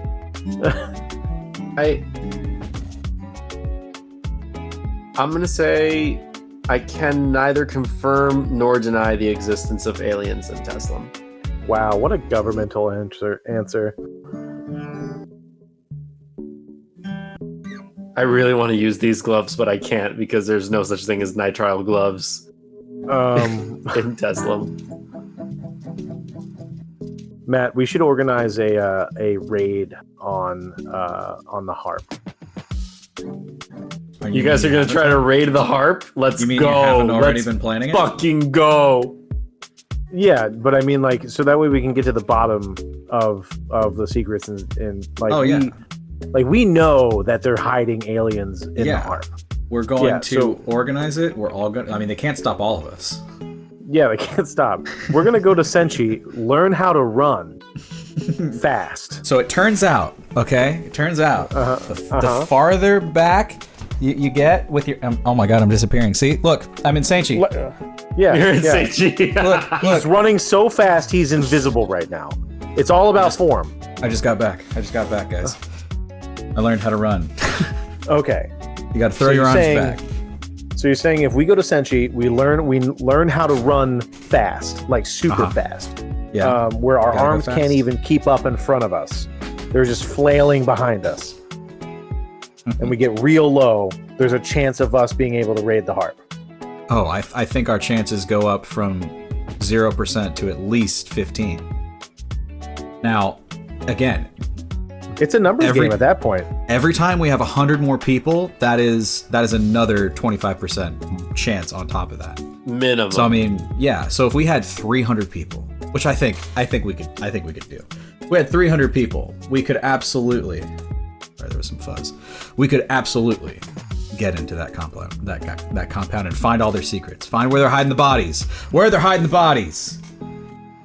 Yeah. And maybe even they got hovercrafts too, or spacecraft. Well, we know they have craft. I mean, have you seen the structures on the two moons? If you on a clear full moon, you can take binoculars and you can see structures on the moon. I didn't want to say this, but everybody knows that there's a secret base, a secret Sajin base, the SSB, if you will, on the tiny moon. Yeah, we've never seen the other side of it. They are different sizes, yeah. Yeah. No one's ever seen the other side of the big one. Yeah, that's probably where the base is at. The dark side of the big moon. Yeah, and then the only time that you can like also look at it, right, and see that one of the planets is actually hollow is during when they finally align for the first time. All this is great, but the problem is that space is fake. There's no aliens. There's no moon. What do you mean? It's all the moon? What do you mean space propaganda? is fake? It's propaganda by Al Coot. Who got to you, Shun? Listen, I've seen some shit. Okay. First you were on board, and now you're backing out. No. I still think we need to get into the heart, Space because that is is a real fake? thing. But space doesn't exist. We live under a dome, dude. Okay, listen. They're projected lights. What, like the Truman Show? That's what you think this is? What? You think that there's other people? Everyone knows the Truman Show was the government Wait, hold up. telling us That's a exactly documentary. the truth. You think there's people on the outside of the dome controlling us? Sabir, let me tell you, okay? I am a storyteller, but all stories have a grain of truth, and when I heard this story, it opened my eyes, okay? When I tell you that I looked out, listen, when you're on the sea, do you realize there's a point that you can't go past? It's the ice wall. Sabir, there is an ice wall. It's the beginnings of the dome. The beginnings of the dome. Why do you think we cannot go to space? We have 2 moons. We have 1 sun. There is us down here. Why has no one tried to go? Because we haven't been to the harp. But like, if there are people watching outside the dome, controlling everything we do, Yes. is there even a point of life? Now you are getting it. The point is to go to the harp. We break in, and we are going to find out what it means. Because here's the truth. I personally do not believe that there is a dome. I think that we are just in a microcosm under the dome. I think that the real world is outside. And we just have to break through. There is a dome in a dome. We are a dome in a dome.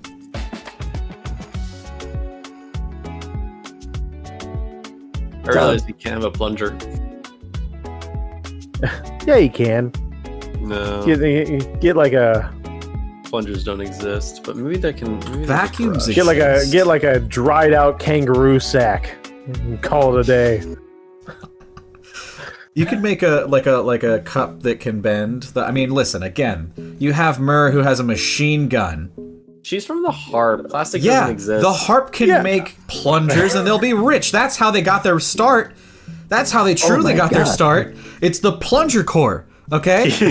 They made all their money with plungers. It's Plungergate. Sabir, I am telling you, once I saw this invention, it is called a plunger. I don't know if you've ever seen one, but what it does is it creates what they call a suction.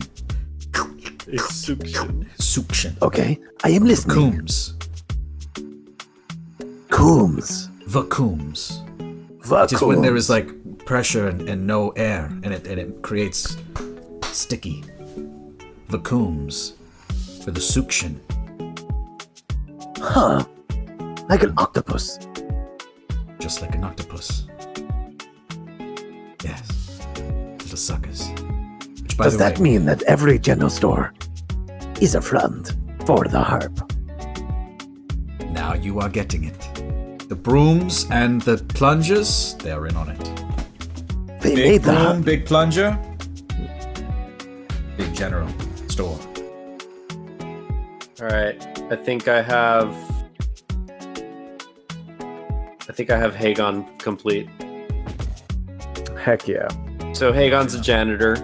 He's got a little apron. He's got his cleaning utensils and a bucket. He's got his drink to get him through the day, a little coffee. It's just a simple wooden cup, nothing special. He slouches. He's old. His ears are down. They're not like big, but they're just they lay flat against him. The ivory of his tusks is kind of weathered a little bit. And I gave him kind of like a Bob's Burgers sort of theme with like the shirt and pants, just, you know, kind of greasy a little bit. I was wondering, maybe I could add some grease imagine stains. H. John Benjamin voicing this guy. Don't spill that blood there. No, Sabir, stop. No. Stop. But, What? What did I do? What have I done? I have done nothing. I tried to give him a look of kind of like everything else made him look more serious or terrifying, but it's supposed to be like a kind of simple look. I decided Loxodons can grow beards, so fuck it, he's got a big shaggy beard. They have hair. They do, but I wanted to give him like that bald feel, so I had to bring his ears down and forward to give him the bald feel, because I wanted to give him that like hair in the back, but it's not an option in HeroForge. And in my world, like here, for some freaking reason, they decided to give Loxodons or elephant folk, as they're calling them, like human-looking feet. And I imagine like Loxodon feet are more like That actual. that doesn't feel right with me. No, it doesn't. It doesn't. So I'm like, what is the put the shoes- rounded? Put the shoes back on. I don't know what you guys are talking about. Listen, an Trunk, elephant never tusks, forgets. human feet. So I gave him like, this is just like some leather. It's supposed to be like a tundra, I think, like glacial, but this is just like a leather boot with like camel hair to kind of like adorn it.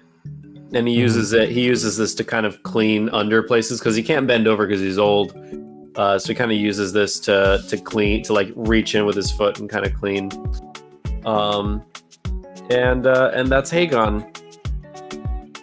Birdstrike says, I just love the mop. Yeah, Like, it just looks already wet. Like he's been doing a good job. he does do a good job. He's a good boy. He's an old man. We don't really know his story, but we know that he's tired. I was gonna give him a cloth somewhere, but he has a cloth here already built into it. So I'm like, screw it. So he plays the flute. Like, that's how he passes his time. Is when he has a moment to be alone and kind of chill. He enjoys playing the flute. So that's Hagon. I imagine him like Willy Wonka. A bunch of like little little people. Or And he's got a bucket, and this is the cobblestones of the arena. Because I can't find, well, maybe more like this. But then it would be, how did you change the color for this? Color? Oh, I can add freaking stains. Yep. All right. Well, And you can do different layers. I already said. Yeah, I already said I was done. I could do stains, but I already said I'm done. So that's me. That's Hagon. Hell yeah. Oh man, look at my life. I'm a lot like So, you were. That is, it's to you, buddy. It is to me. So just give me 1 second while I have to visit the boys' room. I'm sorry. I should have left earlier. Fair enough. This is We'll take a special quick type little of like fight. throwing the bucket of water on the person and then smacking them in the face with a mop. If he was any kind of fighter, yes. He's not much of a fighter. Oh my god. He's such a he's not. He's a gentle giant. He doesn't like to fight. He just works in the arena. Marco. Not really by choice. If Hagon could choose a life, it would probably be gardening. Hagon likes to garden. Marco. Are What? you ready to see what the fuck Steve was working on behind the scenes? Oh no. What? Or, I don't know if you've looked at it, but What is that? so the last thing I saw, maybe if you can hover over his thing in Discord, but the picture I see is his attempt at Professor Oh X. my god. And I Oh, think wait, it that's goes away. fucking hilarious. It goes Yeah, away. I think it was That's just so like weird. the image that it froze on for the thumbnail. I wish I could show you guys. Maybe we'll get him. This guy is so good. He's so funny. Steve. Steve, you wild, bro. You freaking Steve, wild. Do you still What? have that HeroForge you were working on? What are you talking? I see a little thumbnail, and then I switched over. It wasn't what was on there, but bro, please pull that up. It's good. Pull it up. Pull it up. Steve do be wilding out here. That's Oh awesome. my god. He's doing a wheelie, and that is my favorite part. Oh my god. That's so good. He's got All right, let me- Cerebro. Jesus, dude. That's amazing. That is fantastic. Damn, I kind It of was- want a snack. You kind of want a snack? Can we do that? Can I go get snacks? Go get a snack. Yeah, this is a chill We can do stream. whatever my the guy. hell we want. We're chilling. We got a hurricane coming. Go get a snack. Yeah. So this is my character that I've made for Tesla. Oh God.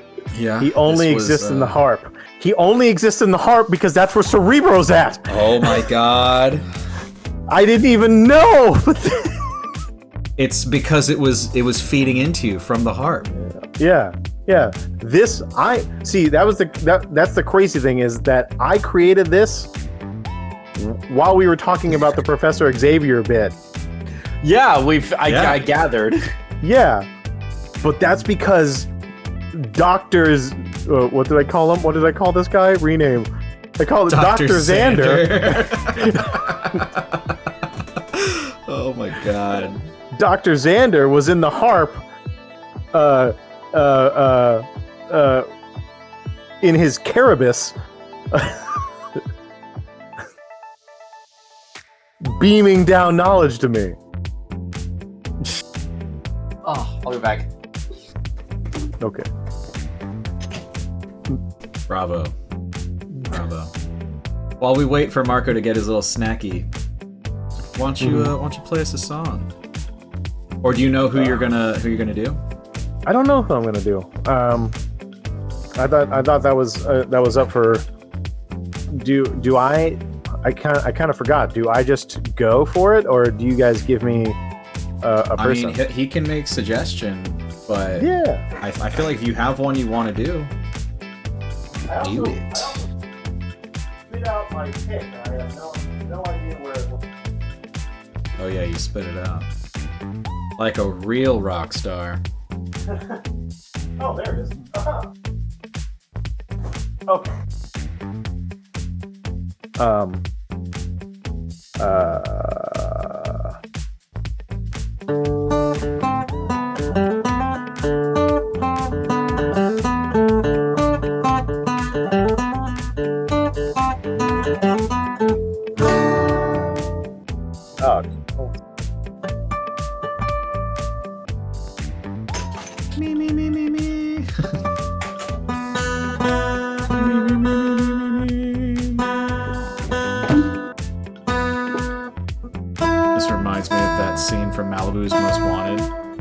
bitch. Oh. All right, I got my snacks. Was that Scary Movie?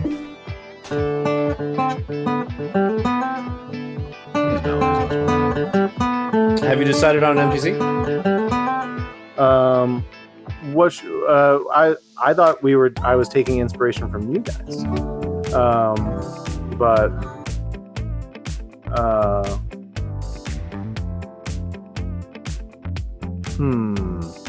Well, Matt chose Rhaegar, and I think Matt told me to do Hagon. Steve. Or Steve told me to do Hagon. then You pick for Steve, right? I guess I picked for Steve. Unless you got one, Steve. Yeah, unless you guys won.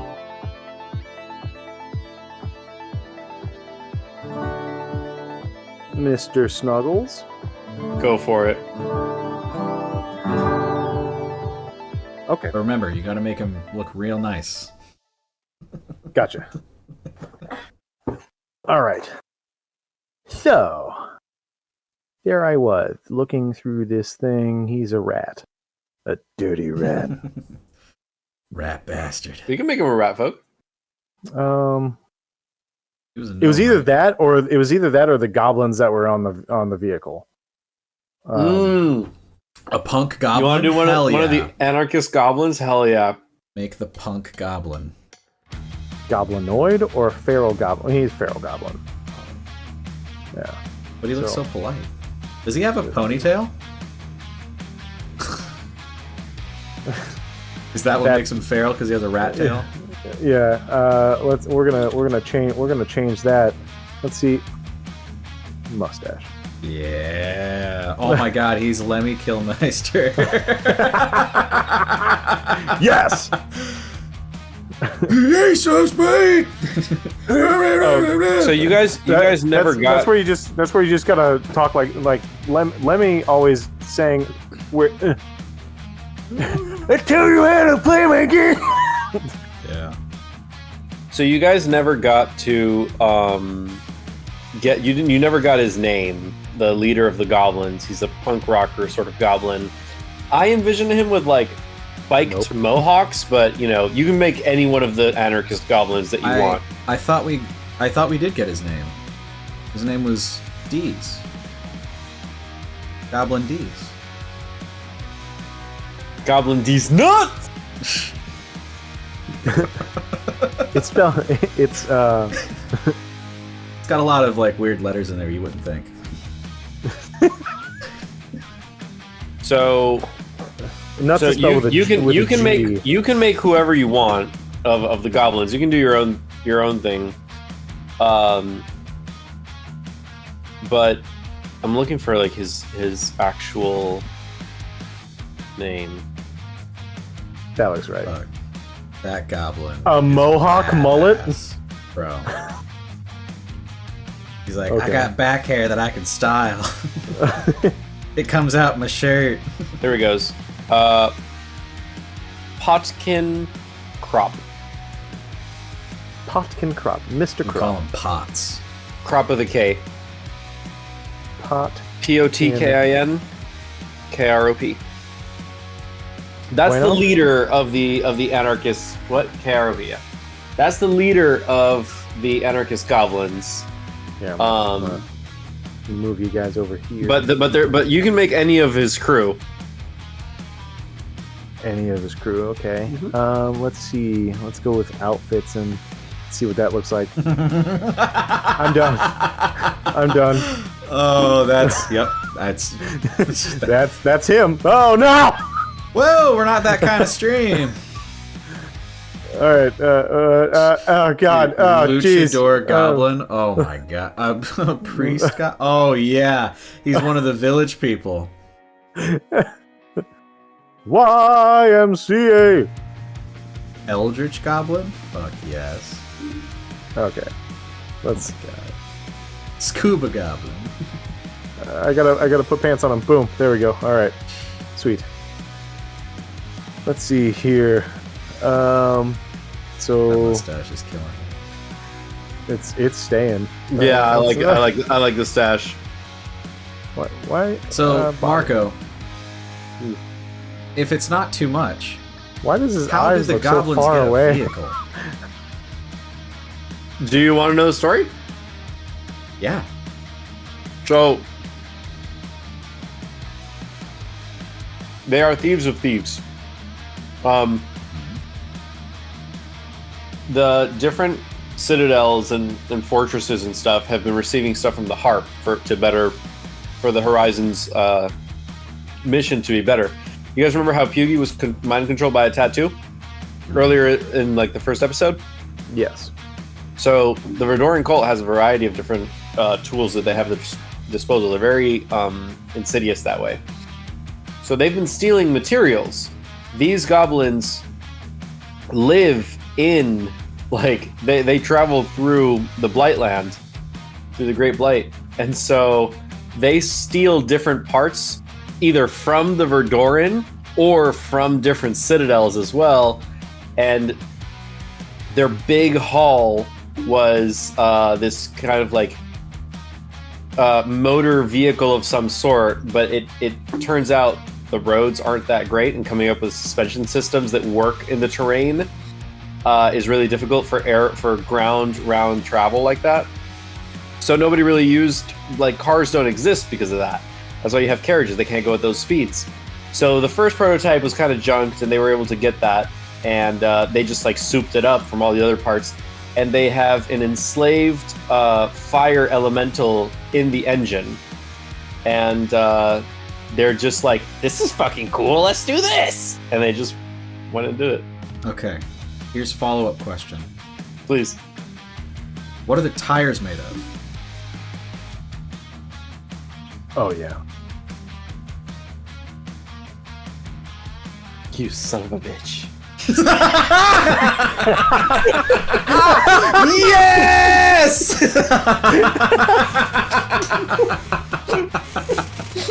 Motherfucker.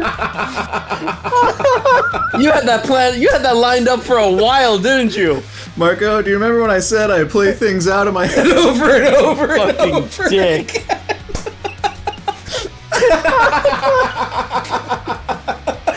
Oh man.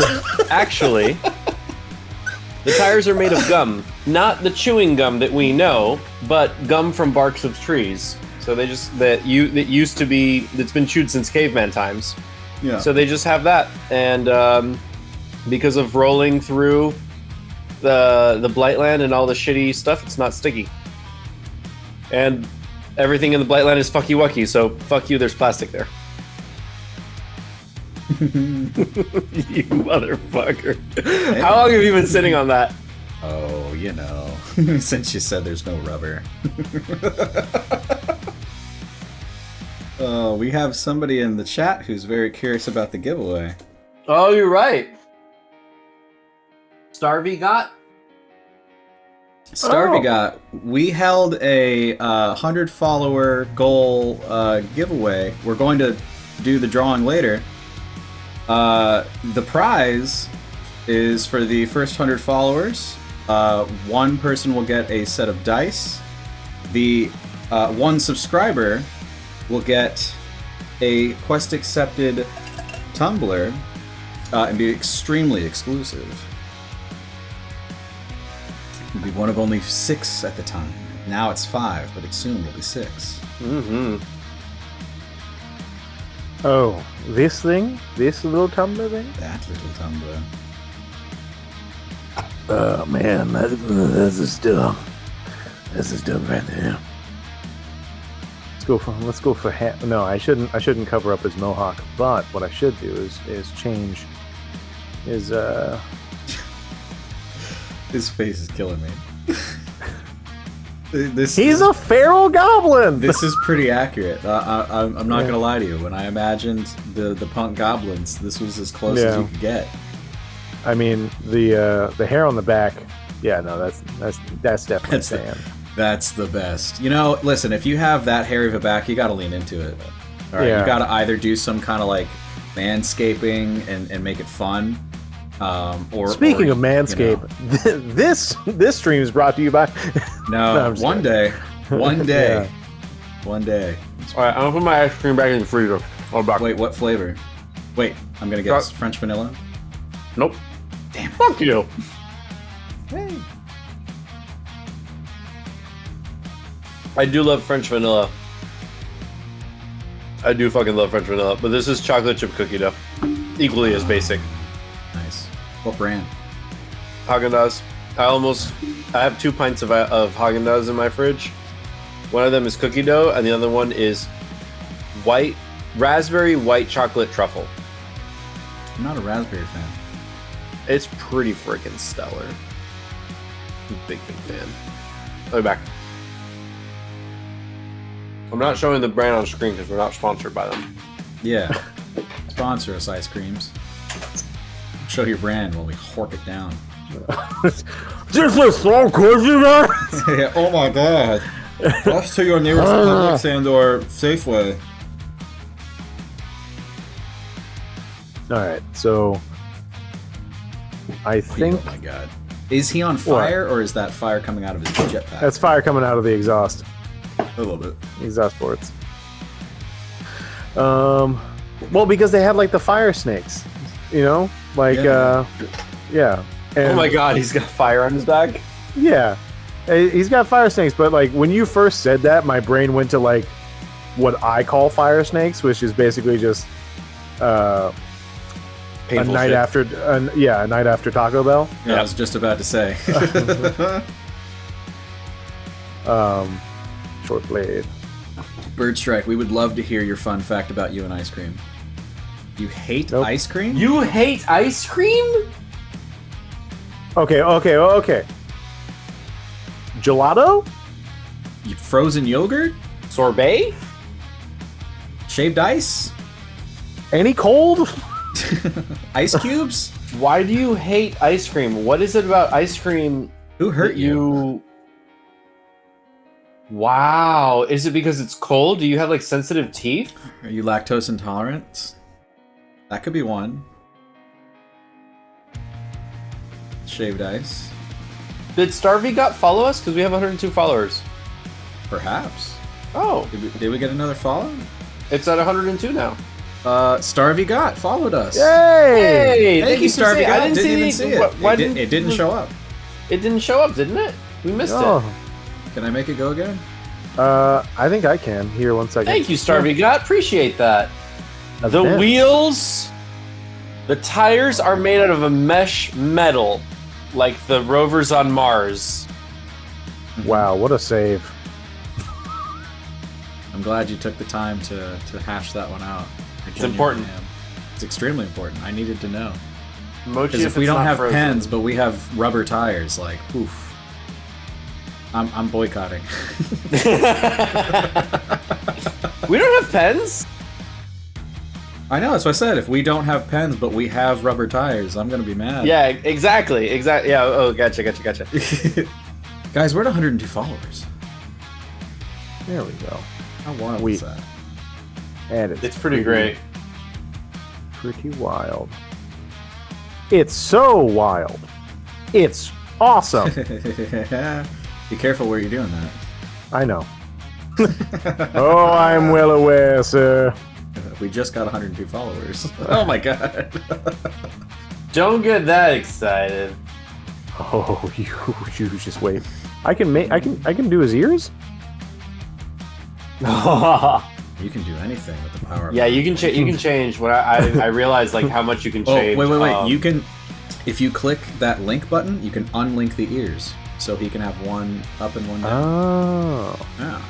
Little fun Is it stuff. not letting you? Wait, click it again. Oh, I didn't click it, so I Oh, can. there you go.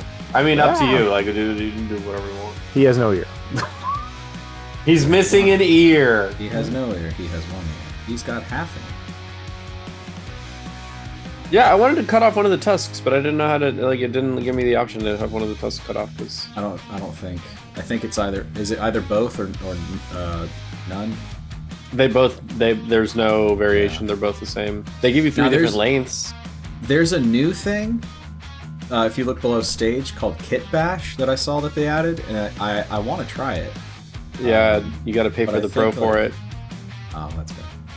Yeah, which I'm considering because it's I've seen some of the things that they've made because I was looking for inspiration on like how to make the HeroForge for Silas, and there's some really cool stuff. Let's see. Heavy? No.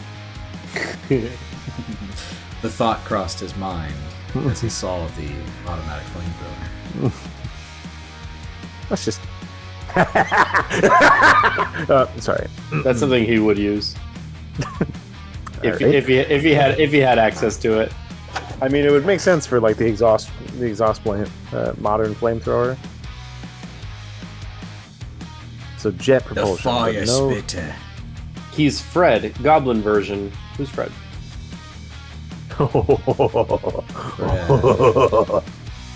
You know how we do out here. This is what I call the time's up. We do hard. We go hard, or we don't go at all. And the thing about me, he's always had. I'm always Captain, I don't think that means what you think it means.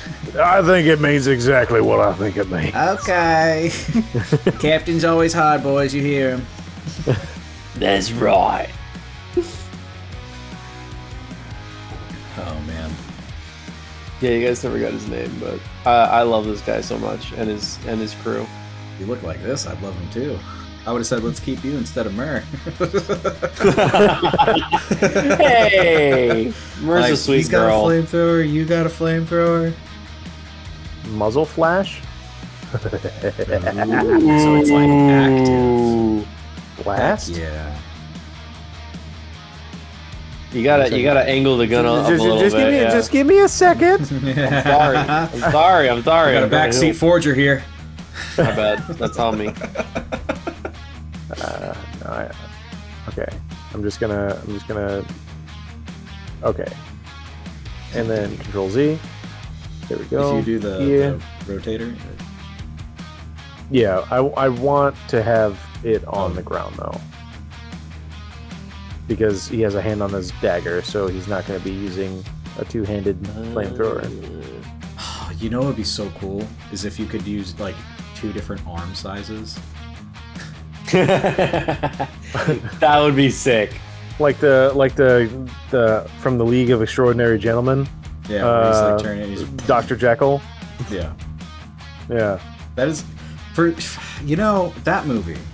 I know people is hate good. It. I know people hate on it, but it's pretty good. I have It's not fun. watched it. I really want to. It's The fun. concept. I hear it's terrible. The concept sounds like one of my favorite things ever. That would be fucking sick. But I cannot. Well, I haven't watched it yet. It's not a comic book. Is it a comic book or is it a graphic novel series? Isn't that the same thing? No, they are not the same thing. Don't get Marco started. I mean, to me, a comic book is graphics that tell a story that span for many issues to be a novel itself. You know, I think maybe one of the fundamental differences is that a graphic novel implies an end, whereas like comics are serialized and therefore can have multiple like you have the New 52 and you have Crisis and you have all these other like different lineages of the same thing. so here it is. And you use the word serialized, and that's what's in this definition. Comic books are serialized stories, more short in length, and the series they contain can continue over months and sometimes years. Graphic novels tend to be much longer than comic books, and also usually they have their storylines wrapped up in 1 or 2 books. There you go. That's the difference. But essentially the same medium. That is the critical thinking skills I try to instill in my students. So do you guys have an NPC that you guys didn't really get a chance to like explore more with, but you wanted to? The 3 or the 4 merchants. I wasn't there for that, and I wish I was. God, those guys were great. I don't think I will ever I think that is probably my peak moment as a GM. You know what? I'm pretty sure that's the peak moment of D&D. Period. It was so fucking good. I'll take it. That was one of the coolest, one of the best moments ever. Hey, and my mother made this wine. Your mother didn't make shit. Look at you. So fucking good. Like I was behind the scenes and I just went ha. Like I audibly went ha. Good. I'll never top that, man. That was awesome. Yes, you will, because the future is what you make of it. Don't lie to me.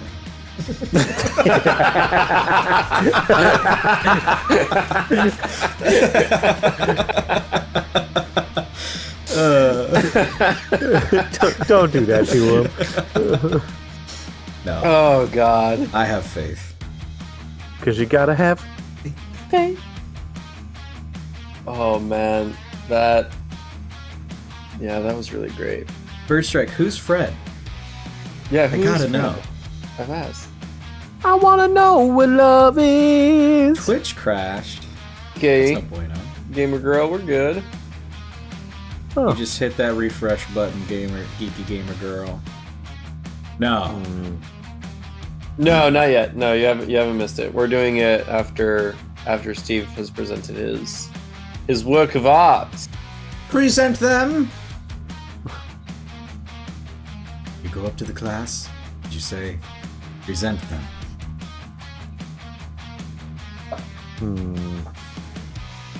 Early South Park was so good. Let's see here. Kirk. Okay, here we go. Quest accepted. Teslam campaign has just been picked up by Hulu to be animated.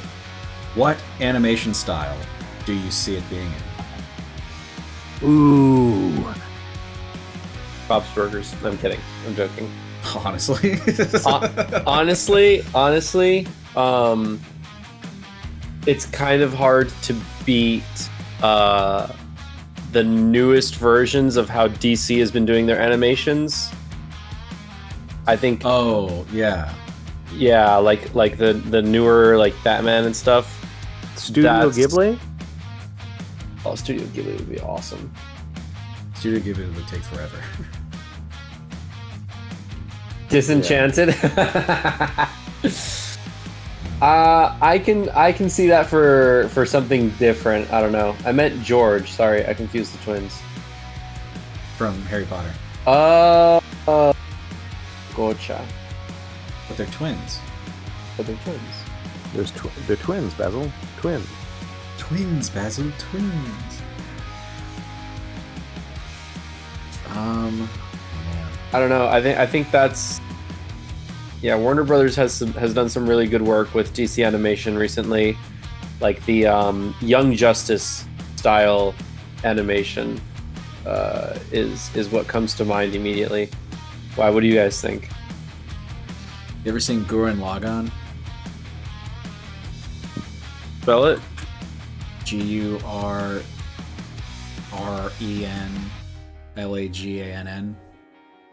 Okay, I see it now. Little shirt, like the same style as like Samurai Champloo. Oh my god, I would really dope. Yes. Yeah. I didn't think of anime, because if I could choose, it would be anime for sure. But I didn't think about anime at ever. Samurai Champloo would be cool. You know, I really like the grittiness of Afro Samurai, like the way that his gi is drawn. It's one of, I think, like the most. It conveys the texture so much. That's the thing that I liked about. If you've ever seen, what is it? Not Kill la Kill, but Kill la Kill. I'm thinking of the comic. Kill la Kill is the same people that did Gurren Lagann and a couple others. But I love that they have this. It's almost like a texture, like you're mentioning, but like it just it doesn't. It's static, but then like the characters will move, So it's like, imagine a print, like a T-shirt print, like your Sugar Skulls. But as the characters move, the print doesn't change. So like their bodies are moving around this print, and I think that's really, really neat. Like it makes it feel like it's a cutout, and I don't know, it just gives a really cool effect, and like the parallaxing that they have, and sometimes like the wild angles. Like I feel like with the shenanigans of Sabir and Shun and Vigari and Hazel, like I could just see it going from like super serious and badass and like this awesome tense moment to just like real in your face and like these crazy fisheye angles, and I think that could be fun. And like with Samurai Champloo, like the very kind of hip hop style of it, I think that could be really, really neat, because it goes from like this beautiful traditional art style of anime and manga, and then goes into again that wild and crazy free flow, and it's just neat. I'm just trying to look at like different kind of animations and like different famous like cartoons and stuff. Betty Boop style, little rubber nose.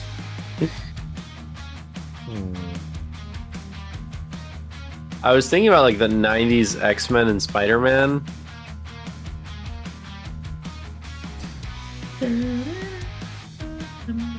Yeah.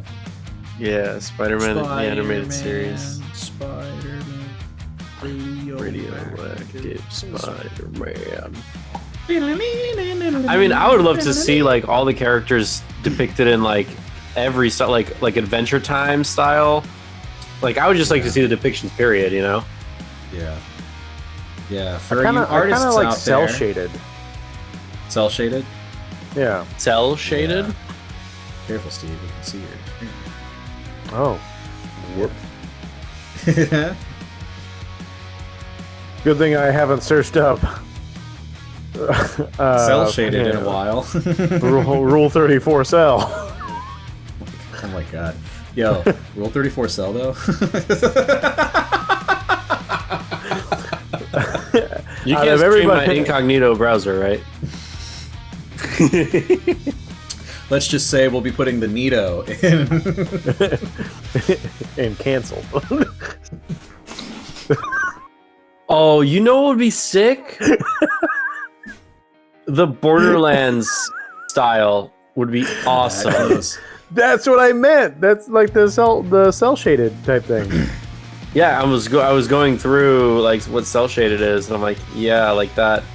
Or But like it looks like, or that looks more like to be like a technique that's been added to a number of things. Or like the do you guys remember the game 13? It was like you were a hitman.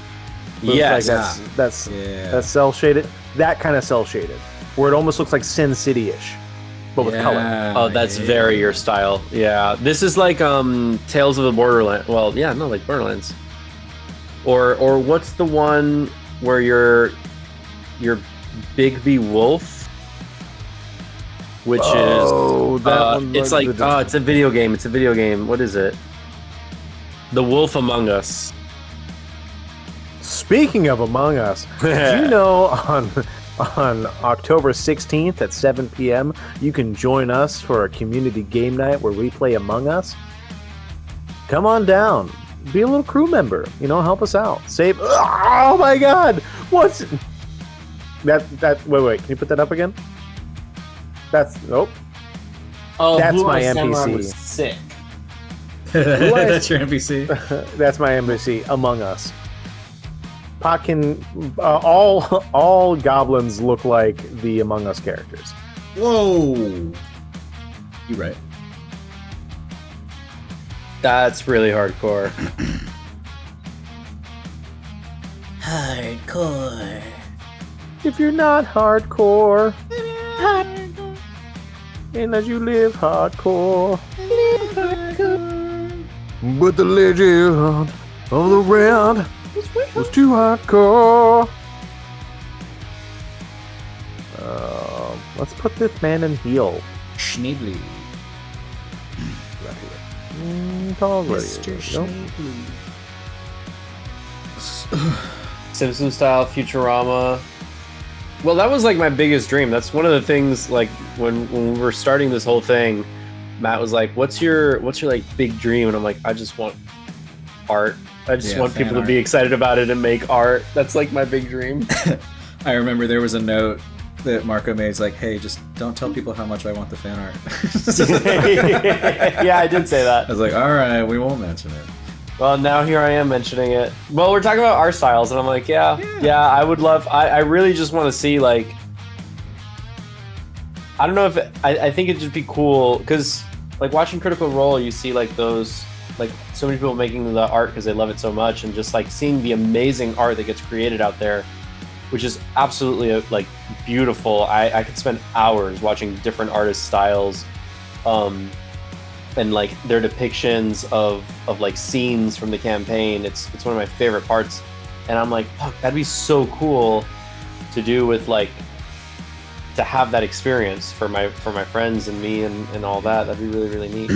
Well, when we start getting some contributions from the community for like art and pictures, like the pumpkin carving, we can start putting that over the stream, and then maybe it'll encourage more people to to hop in the Discord. We also somehow need to get the Twitter alive and get that as an avenue, because that's where like a lot of artists will just kind of tag and toss their stuff. We also need to try to get like a hashtag trending, so like that can help. It hashtag accept the quest. Hashtag give us your fucking art. Or we'll cut you. Whoa, we got a likely ban evader. Restricted. Oh. What?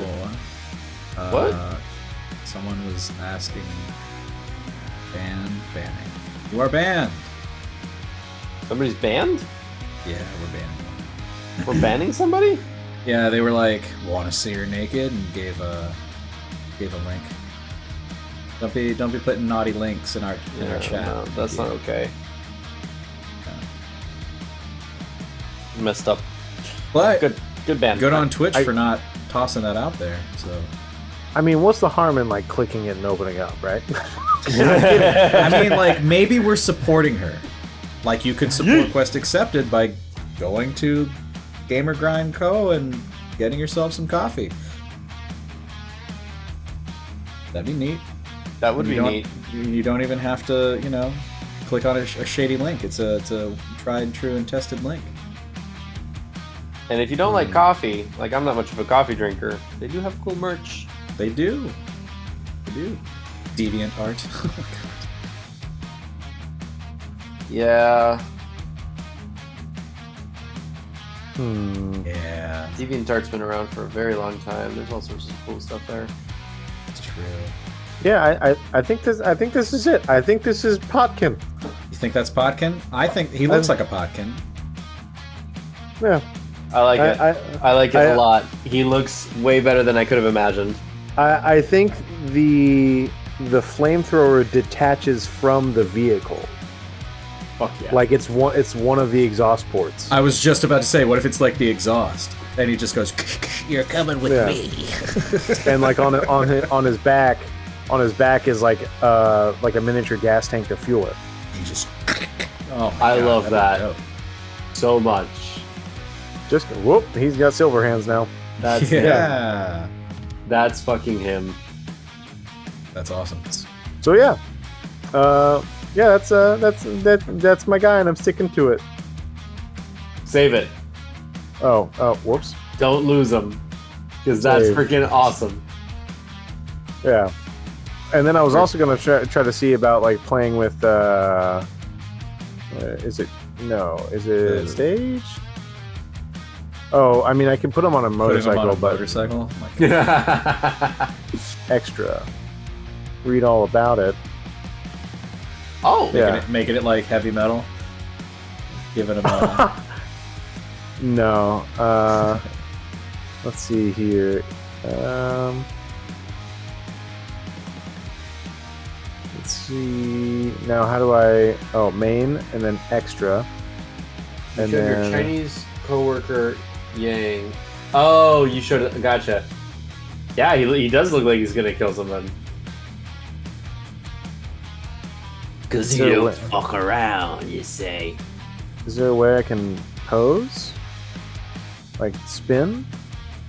Like to make her face the other way? Yeah. Yeah, go to pose. Click on the feet to the left. Oh, right, there you go. You have it selected, yeah. And then you should be able to... Yep, there you go. Twist. Twist. There you go. There we go. Yeah. Is it I mean, I can deal with that later, but I was definitely gonna have like, you know, the goblin crew on. Yeah. Or like Yeah. the whole crew. Yeah, like just an extra crew member with like another. Gabo gang. Yeah, The Gaba Cruel. and then what is it? The Gaba Cruel. Hands. Whoop. Nope. Item. Go back to item, please. Just go back to item. There we go. Double-handed. Yeah. And then pose. What? The arms are gone. Well, she's double-handing it, so I think that you. Yeah, but I wanted to have like her just like raising it in the sky. Click You on might pose. be able to go to pose and try that, but I don't think there's one where it'll... Yeah. No, go to the top here, one. One No, go- second. go- Let me put it on that and then I see what you're pose, trying- I see and what you're then saying. I'll just do it myself. We'll do it live. You need to give her more. Let's- TikTok's become a good spot for this stuff too. Yeah, you're right. We just need to like post stuff more. Twist and shout Distance, and shout. Come on now, baby, now. Work it out.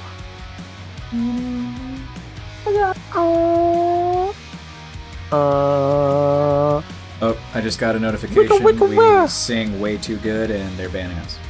Fair enough. I'll take it. No. It's a band I'll wear with pride. I also say it comes with a lifetime of no pride. All right. I'm probably not going to be able to do it. No, I can't. Oh, you're getting there. If anybody wants some unsolicited ASMR.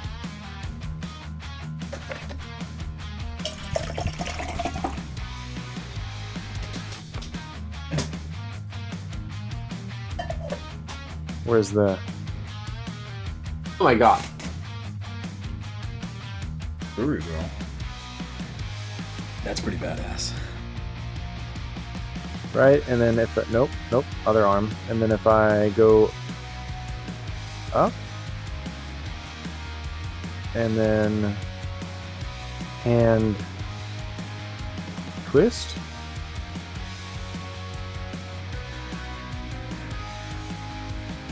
and then maybe... You try putting on the other side? Yep. Exactamundo. 2 flamethrowers. 2 flamethrowers! Oh my god. Thank you, flamethrowers of St. And it's better if you have it on her right side because now the exhausts are opposite to each other, like the where the gas comes out, where the flame comes out is opposite to each other, so it's symmetrical for the car. Where's that hand? That hand is... Oh. Let's bring that hand out. There we go. Now I can see that hand again. And then we do... Yeah. And then a little bit of that. And then a little bit of twist-a-rooski. And then hand. Open. Some fingers using this pose will be thickened to strengthen the miniature paint. That's fine. Thick fingers. Hell yeah. Art She's a Station bass Institute. player. We have Insta presence. I don't know what ArtStation is. But I mean, it's not like we're going to look like I don't want to like go and like look for art. I want it to be organically made because people love it. Hashtag organically give us your fucking art.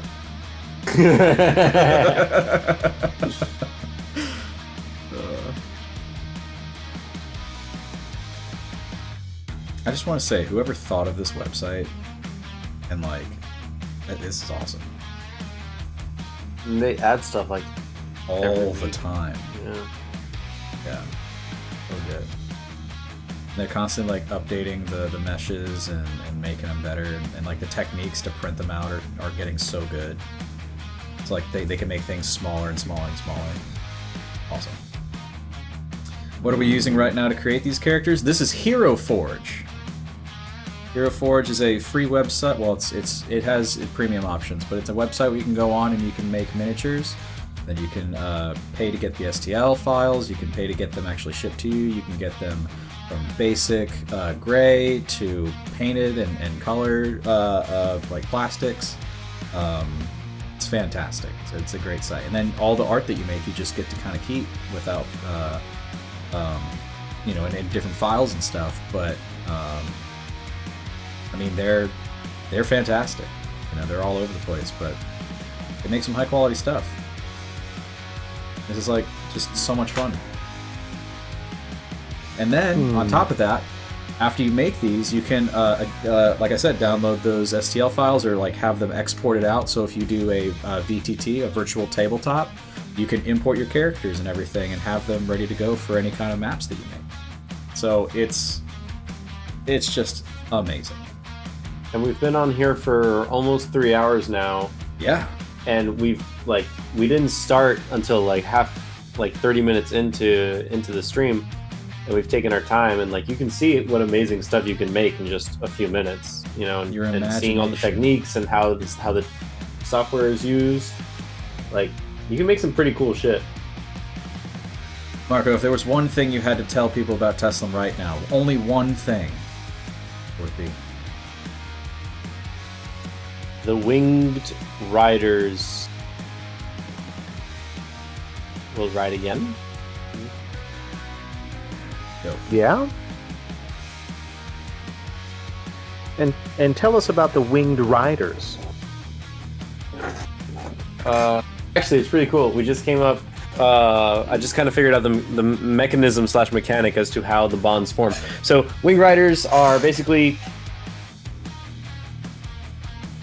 They are popularly mostly well known for being warriors, and they have a sort of magical bond to a mount that is typically a winged beast, and so they get extra powers and super awesome superhero stuff when the bonds form, and they basically became like nuclear bombs for like weapons of mass destruction for the nations. But I mean, just because you're a winged rider doesn't mean you automatically go into military. There are winged riders that are also in like religious service, supports, stuff. There's some people who just like they bond with creatures in one way or another, and they just exist in the world, and they're not part of any kind of formal military or whatever. But they are like basically the heroes / protagonists of Teslam for like the age in which like this campaign is focused on. I mean, they are essentially extinct at this point in the campaign, but they're the centerpiece of the War of Fracture. But it's cool stuff. I don't know. It's really classic fantasy in the sense that it's just like, yeah, people riding dragons and griffins and stuff. Like that's pretty sick, and it's fun, and I like it. I don't know. What is one thing that I can say about Teslam?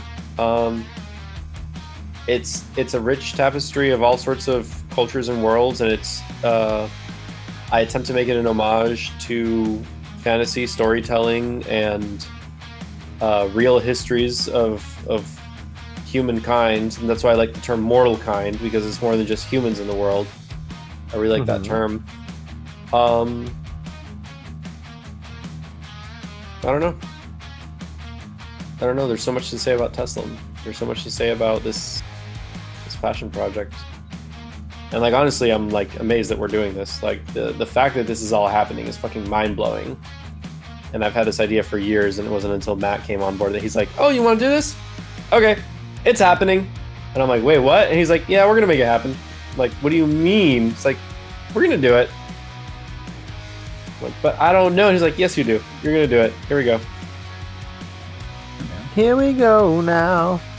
A lot of crazy things. And I said this. Understand. I said this during the Hot Wings episode, but essentially Steven's the reason that this is all started, and Matt's the reason that it's come to fruition. That it's like actually on stream, helping dreams become reality. What was the printout cards you had, Matt? What did they say? I made Miracle Worker, Dreamweaver? No, it was a facilitator of dreams. Facilitator of dreams. It was like or solutions consultant. That yeah. But I always go, I'm a facilitator of dreams. If you want to do a thing, I want you to do it too.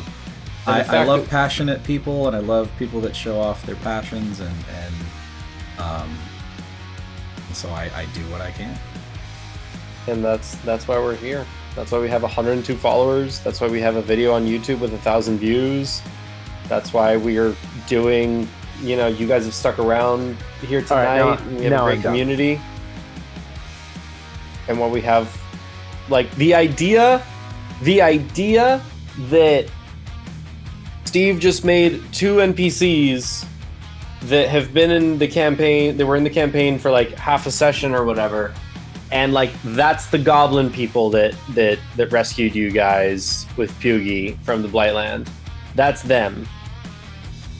This thing that we've created together is like smack dab in front of us, gracing us with their fiery presence.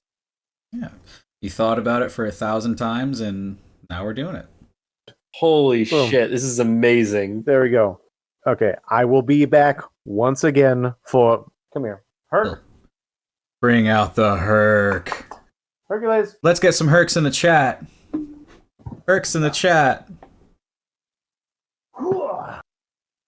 There we go. There's my boy. He's There's been whining this Herc. entire time. There's the Herc. Hello, father. Hello. What a good boy! Oh my god, he's so cute. I would like a snack and a piss. Look at him. Right? Who wants to go outside? You want to go outside? You want to go outside? You want to go outside? All right, I'll be right back. All right, we'll wait here. Did you let Herc out in the back? Nope. He was wanting to be fat, so I gave him a chew bone. Hell yeah. Nice. I mean, he wanted to get that protein in Gotcha. because He's a he's solid a big. mass. He's a muscular boy. He is a muscular boy. Sexual energy. 22 pounds of pure muscle. Well, Big ol' wiener. I think the chat has waited long enough. I know I have. Yeah, absolutely. Do we think it's time to do the giveaway? Steve, you have all the names, right? I have all the names. How about we do this? One of you guys roll a D10, and then the other one does the other. Okay. All right. So Matt, you're rolling the. Rolling the 10s. All right. It landed sideways. I'm sorry. 50. 50. 53. 53. K. Carolyn K. is the is it? Congratulations, K. Carolyn K. Yeah. Let's go. So you get a free Hey. dice set. Congratulations. Woo! How many subscribers do we have? 16. 16. So Steve, 16. you roll a d20. Okay. If it lands on 17, 18, 19, or 20, just re-roll. Okay. So 16. 16 landed on 16? 16 landed on 16. All right. Who's number 16?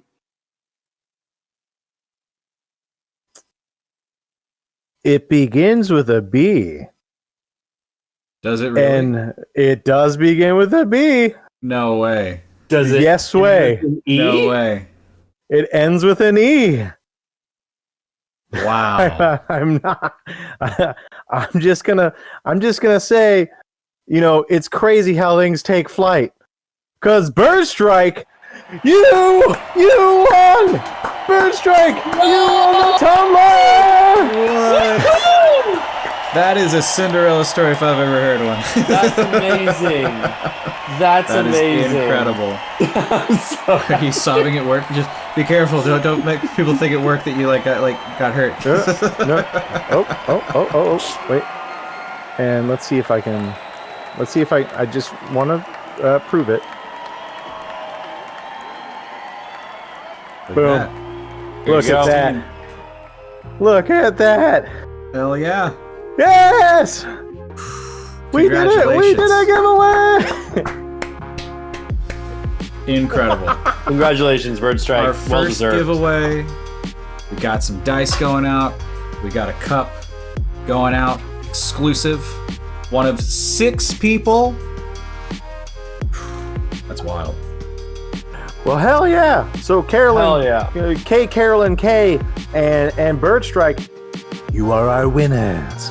And congratulations! And thank you guys so much for watching. I mean, seriously, thank you for subscribing. Thank you for giving us a follow. You are one of the people that have gotten us to our 100 follower goal, which is amazing to us, and we're only continuing from there. You see it up on the top left of your screen. We got a new follower goal, and we've said it before, and we keep saying it, but Marco, just kidding. Marco gets the GM in a French-made costume, and it's gonna be glorious. And on Sunday, we added a new stipulation. What's the new stipulation? I forgot. You gotta wear them ears, boy. Oh, yeah. Yeah. I gotta wear these. Yeah. Wait, that's the wrong one. That's not right. You got Yeah. some birdie ears, boy. Oh, yeah, boy. Oh, Bet you can yeah. hear for miles with them things. We gotta get to 150 for me to wear the French maid outfit. Yeah. And then, what, 200 for the next giveaway? Yeah, let's say 200 Yeah. for the next giveaway. Yeah. Yeah, why not? And there might be a chance of these being in the future. Well, we've said that very much so in the past. That this is one of the things that we want to bring to you guys, but Yeah. I mean, we're essentially just kind of working on a way that we can make them accessible yet still special for like subscriber stuff. Yeah. Mhm. So we're working on it. Yeah. We want to bring you It's- things that you can help to like represent the Quest Accepted team. I mean, we would love it if you tapped into your cosplay group for more followers. Like, Yeah. get I them know. in here. Okay. Can I just be the one to say that I would love it if we could like do something with some cosplayers and like make some kind of like thing. That's the fucking I think dream, that would be dude. fucking dope. That would be amazing.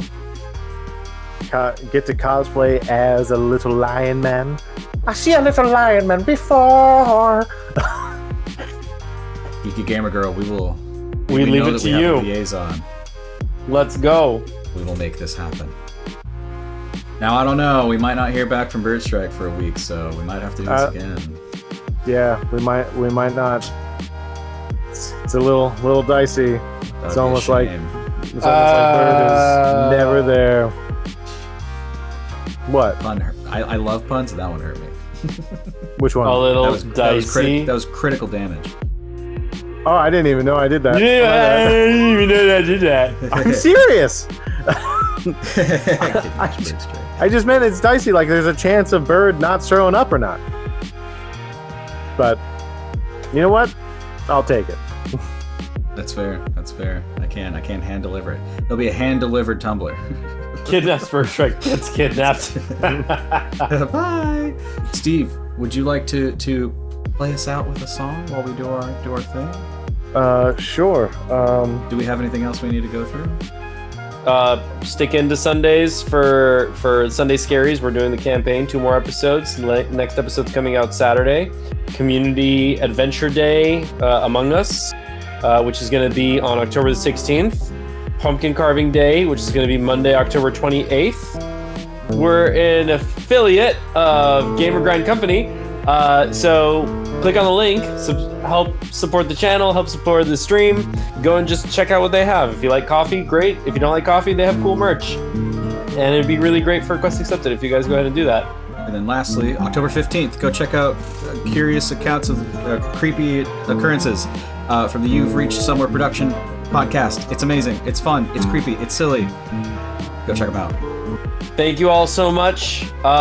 Literally, the giveaway is because of you guys. We couldn't do this without you. So it is the very least that we can do to thank you so much for your support and the community that has been fostered here. So thank you all for being part of this. And with that, a 1, a 2, a 3, a bye. Bye.